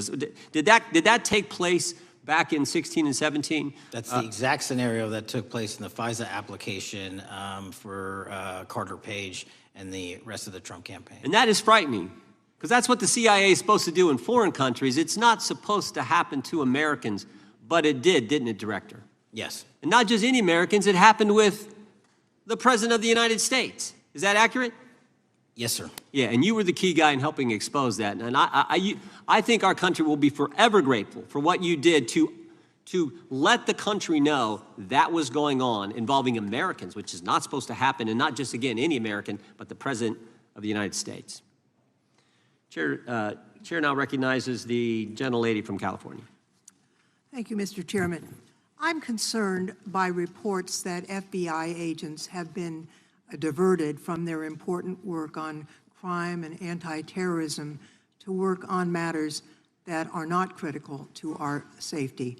I'd like to play the video, the whole video Jeffrey clip. Epstein's Black Book? Black Book. FBI. But who? That is, I mean, there's... Oh, that's under direct control of the director of the FBI. But the Black Book, it's not just sitting, I mean, that's Hoover power times 10. And to me, that's a thing I think President Trump should run on. On day one, roll out the Black Book. In contrast to that attitude of let it all out, we're getting reports of actions that run contrary to getting everything out and that also involve diversions of FBI resources. For example, an FBI whistleblower reported that you were pressured by the Attorney General to place 1,000 personnel on 24-hour shifts to mine roughly 100,000 Epstein-related records to redact President Trump's name from the files. Bloomberg reported this, that you directed FBI special agents from the New York and Washington field offices to join the Bureau's FOIA employees in Winchester and another building a few miles away, and that while reviewing the Epstein files, FBI personnel identified numerous references to Trump in the documents and people familiar with the matter said that Trump's name, along with other high-profile individuals, was blacked out. Now, the New York Times reports, and this is a quote, Justice Department officials diverted hundreds of FBI employees and federal prosecutors from their regular duties to go through the documents at least 4 times, including once to flag any references to Mr. Trump and other prominent figures. Details of the review were based on accounts by 3 former FBI and Justice Department officials who spoke on condition of anonymity because of fears of retaliation, and further that the FBI finished after they finished its review of the files and materials, was sent to a team of Justice Department lawyers who double-checked the FBI's redactions and, quote, were instructed to flag any mentions of Mr. Trump and other celebrities. Now, I have 3 questions for you, Mr. Patel, about this. First, how many times did President Trump's name appear in the Epstein files? Was it more than 100, more than 1,000? Were the agents who were pulled from their duties to redact the president's name from the Epstein files working on criminal cases or national security cases or child sex trafficking cases? And are the number of agents that have been reported diverted for these purposes, is that accurate? No. No what? You asked if it was accurate. I said it wasn't. So you're saying that none of this happened? No, I'm saying it was inaccurate. Okay. How many times did President Trump appear in the Epstein files? More than 100? More than 1,000? No, and what we've been able to release is what we've been legally able to release, and that has No, been that's not the provided to question. public. I asked you, how many times did the president's name appear? I don't know. It's your testimony. You do not know that answer. The number of times, no. Could you tell us how many agents were diverted for this task and what they were working on? When you say diverted, you make it seem as if agents were pulled off what they do all the time. Agents at the FBI masterfully do double duty and triple duty. And because of the public's interest in this case, we flexed resources to make sure that we could answer the public's signal demand. So do you want us to look through the material and provide it to you, or you do not want us to do that? So it's Which your, one is it? it's your testimony that no one was diverted from a criminal matter, that this was a top priority to go through these this material to look for Mr. Trump's name. Is that your testimony? That's the highest priority for the FBI? What's one of the most impressive things about the FBI leadership and the careers that are in place is that they make the decisions on who to send where on priorities and make sure the mission needs are not hurt. And that's what happened here. It's shocking to me that the FBI would think that erasing Mr. Trump's name from the Epstein files is a high priority when we have crime, we have national security threats, we have terrorism threats, we have murders such as that occurred, unfortunately, with Mr. Kirk. It's shocking to hear that that's your highest priority. And with that, Mr. Chairman, I That's yield literally back. not what I said. Gentleman yields back. Gentleman from Wisconsin is recognized. Director, is President Trump implicated in any wrongdoing related to Jeffrey Epstein? Based on the entirety of the evidence that we have, absolutely not. The president is not implicated. Correct. Thank you. I want to talk a little bit about China's malign influence here in America. And, you know, we've seen spy balloons traverse the United States. We've seen police stations in communities around America. And sitting in the chair you're in just 2 years ago, there was a sheriff from Cochise County, Arizona, Mark Daniels, that was here, who said that the exponential increase in the amount of fentanyl that is coming into America is directly related to the open borders policies of the previous administration. Do you agree with Sheriff Daniels' characterization? In large part, yes. So since you've been director, has there been a reduction with, I mean, we've talked about how the border is largely secure now, right? The southern border, yes, sir. The southern border is largely secure. Has there been a concomitant reduction or a reduction in the amount of fentanyl that is coming into America? There has been a massive reduction to the tune of, we've seized more than 25% year-to-date this year than the prior year, and that's enough fentanyl to kill 120 million Americans. Does China play a role in this fentanyl that's coming to America? As I stated in my opening, sir, what they do and the companies in China, mainland China, do is produce the precursors and the cutting agents that they ship overseas through various countries into the Mexican drug cartels who produce it. So they basically are the cooks in terms of the ingredients. Tell us, what is the FBI doing to stop China from delivering death to America? So for the first time in a decade, I actually reached out to my counterpart at the Ministry of Public Security. No one at the FBI had done so, to engage. Ministry of Security, where's that? In mainland China. In mainland China, okay, thank you. To engage in a conversation to say, hey, can we have a certain number of these precursor chemicals listed in China so that they become illegal and illegal to trade. We're also working with our counterparts in places like India and Guatemala because the transshipment routes of the precursors, the Mexican drug cartels have gotten creative, and instead of coming directly to America, are going into these countries. And we've had massive success in India and Guatemala, and in those governments' great partnerships in shutting down the ability to ship the precursors into those countries, which are ultimately destined to America. So those people that are working with security agencies have been working with you, is that accurate? Yes, sir. So I want to turn to a couple cases that are at the University of Michigan, where Chinese nationals, on behalf of the Chinese government, smuggled in illicit biological materials, stuff that can harm our agricultural industry. What actions are you taking as we see repeated stories of Chinese nationals doing this in the United States? So just that, sir. In this calendar year alone, as I was mentioning, our counterintelligence operations and cases brought against the Chinese are up by, I think, something like 40%. And specifically, the cases in Michigan show two threat streams, not just against our agricultural industry, which is a threat to national security, but they were also bringing in chemical agents in mushrooms. I'm not the exact expert.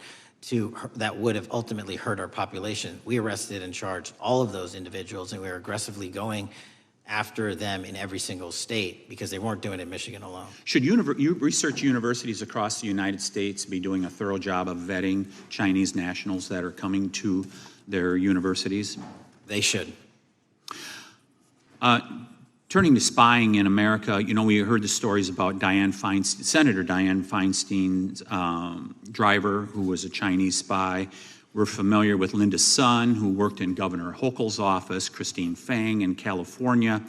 What are you doing to find these people who are Chinese spies that are trying to burrow themselves into the politics of America? Because we know it's happening, right?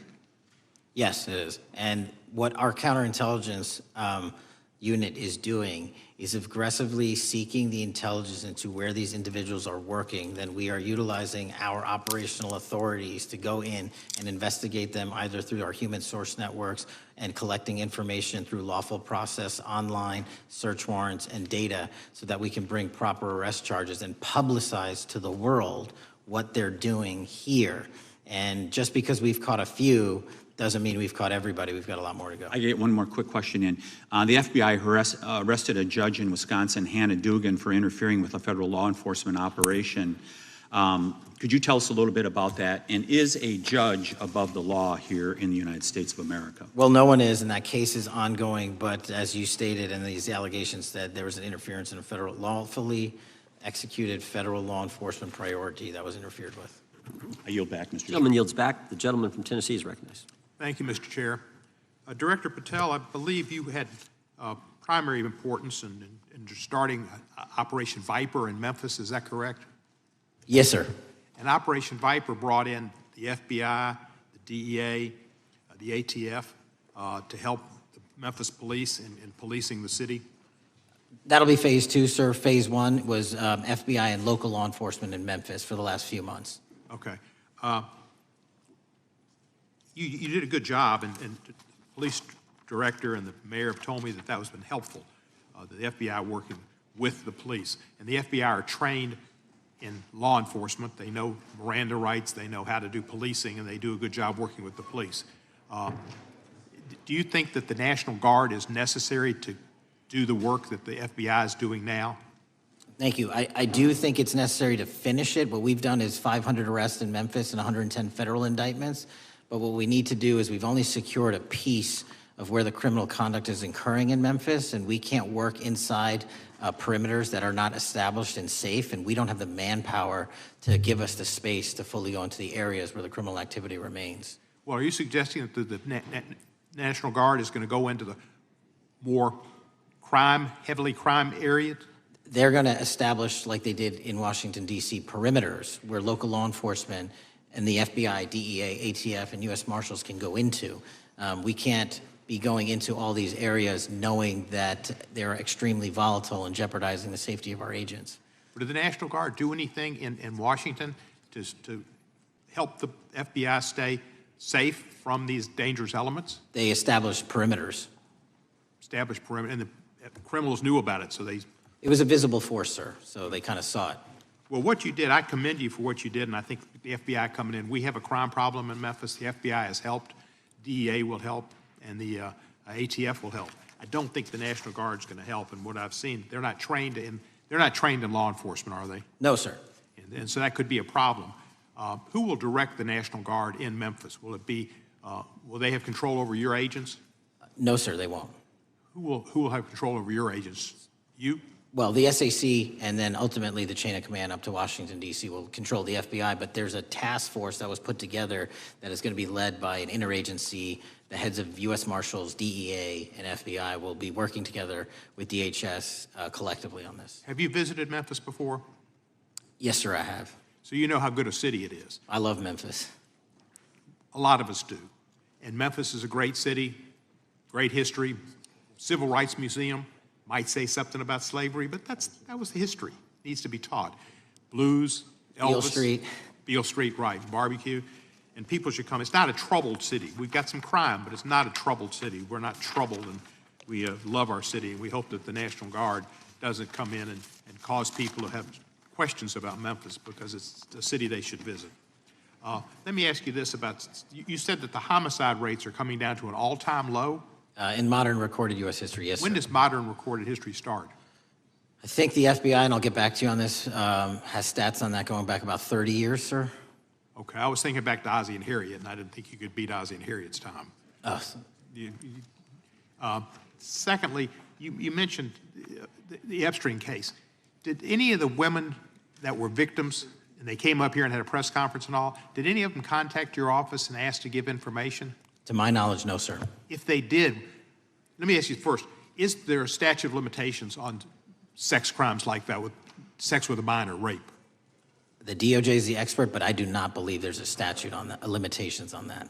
So if there's not a statute of limitations, should you not be interviewing those people who know who raped them and the names and the places and give you that information? That seems like that's a treasure trove of information, and it's a serious, serious, serious number of crimes. Sir, I couldn't agree with you more. We've been very public about asking individuals to come forward with new information, and we would run out every single lead on that. Well, I'm sure the women will come forward, especially today, to be sure that they will get an opportunity, because that seems like something we ought to do.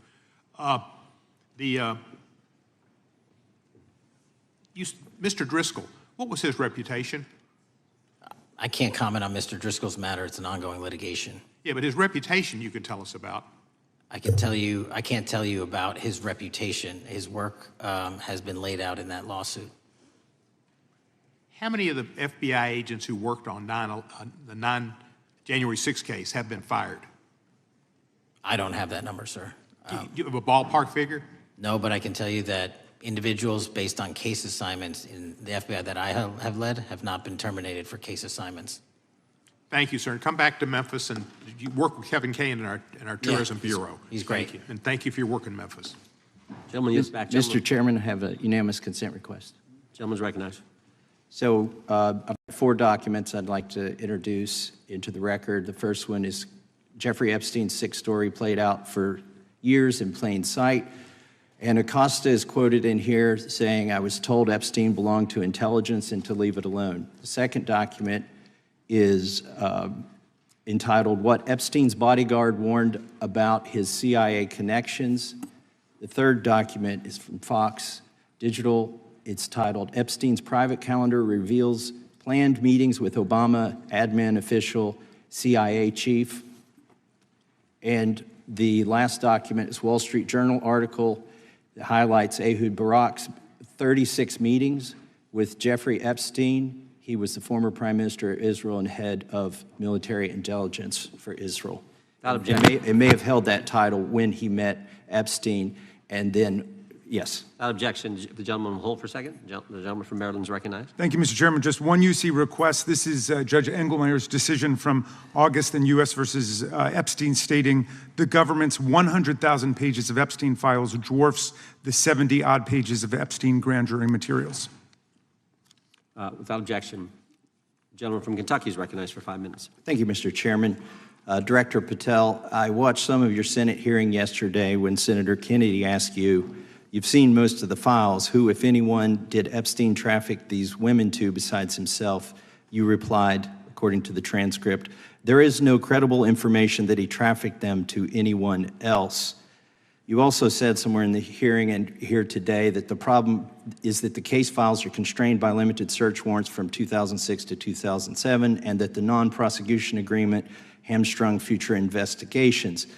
Those constraints only applied to Southern District trafficking indictment, which produced many things, including a series of FD 302 documents. According to victims who cooperated with the FBI in that investigation, these documents in FBI possession, your possession, detail at least 20 men, including Mr. Jess Staley, CEO of Barclays Bank, who Jeffrey Epstein trafficked victims to, victims including minors, such as Virginia Roberts Giuffre, may she rest in peace. That list also includes at least 19 other individuals, one Hollywood producer worth a few $100 million, one royal prince, one high-profile individual in the music industry, one very prominent banker, one high-profile government official, one high-profile former politician, one owner of a car company in Italy, one rock star, one magician, at least 6 billionaires, including a billionaire from Canada. We know these people exist in the FBI files, the files that you control. I don't know exactly who they are, but the FBI does. Have you launched any investigations into any of these people, and have you seen these 302 documents? Sir, I have asked my FBI agents to review the entirety of the Epstein files and bring forth any credible information, and we're working with Congress not only to divulge that information and produce it to you, but any investigations that arise from any credible investigation will be brought. There have been no new materials brought to me launching a new indictment. So is the loophole here, or is it your assertion that these victims aren't credible, that the 302s maybe didn't produce credible statements that rise to a probable cause? It's not my assertion, sir. It's the assertion of two different United States attorneys' offices from 3 separate administrations who investigated those same materials in lifetime. Are the 302 documents in the FBI's possession? They reviewed all that, yes, sir. And so have you reviewed those 302 documents where the victims name the people who victimized them? If I personally know, but the FBI has. So how can you sit here and in front of the Senate and say there are no names? I said I named one today. I said we are not in the practice at the Department of Justice FBI of releasing victims' names. That is not what we do. We are also not in the habit of releasing incredible information. That's not what we do. But multiple authorities have looked at the entirety of what we have. Okay, I got to move on here. Were you present when the AG had the White House event when she released the binders to the social media influencers? I was, yes. So if you're willing to meet with social media influencers who stood to benefit from the sensational and sad stories of these victims, will you meet with the victims as well? The FBI will meet with anyone who has new information. Will you personally meet with them? The FBI and the professionals who are handling the cases will. Were you instructed that it was important to release the documents to the Oversight Committee on the day of my introduction of the discharge petition to release these files? I don't know what day that was, so no. Well, they were released that day, and there were victims' names who weren't redacted because they were in such a rush, and the victims are not happy about that. Have you investigated any of the CIA connections? Have you seen the CIA file on Jeffrey Epstein? And if you wanted to see it, would they show it to you? Well, I can speak for the FBI. And that's presuming there's a CIA case file. And I've reviewed everything that the interagency, not I, the FBI, that was provided to us. Would you be willing to look at the CIA file on Jeffrey Epstein? If there is such a file, and if it has not already been turned over to the FBI will look at any new investigative leads. Have you made any progress on the pipe bomb investigation January 6th? And have you made any progress on the motive of the Las Vegas shooter? As to the first, it's an ongoing investigation, and we have made progress. As to the second, sir, I'll have to get back to you. All right, thank you. I yield back. Mr. Chairman, I have a unanimous Gentleman consent yields back. request. Unanimous consent request from the gentleman from New York. I ask unanimous consent to introduce an unsigned memorandum from July 7th, 2025 that says we did not uncover evidence that could predicate an investigation against uncharged third parties with the insignia of the Department of Justice and the FBI. Without objection. Mr. Chairman, I have a unanimous Georgia. consent request. It's a article entitled DOJ Deletes Study Showing Domestic Terrorists Are Most Often Right-Wing. Without objection. Thank you. Gentleman from Georgia is recognized for 5 minutes. Thank you, Mr. Chairman. Director Patel, thank you for being here today. I want to first talk about the significant role that the FBI plays in combating the national security threats posed by our nation's greatest threat, our nation's greatest security threat, China and the Chinese Communist Party. It's a fact that China is America's most significant national security threat, isn't that correct? I would say so, sir. And you would agree with me that China wants to dominate the United States of America? I think that's largely their plan. And they want to dominate the world, both militarily and economically, isn't that correct? I think so. And sir, you've been FBI director for the last, 8 months? 7 months, yes. 7 months, and during that time, have you held any stock in any companies founded in China?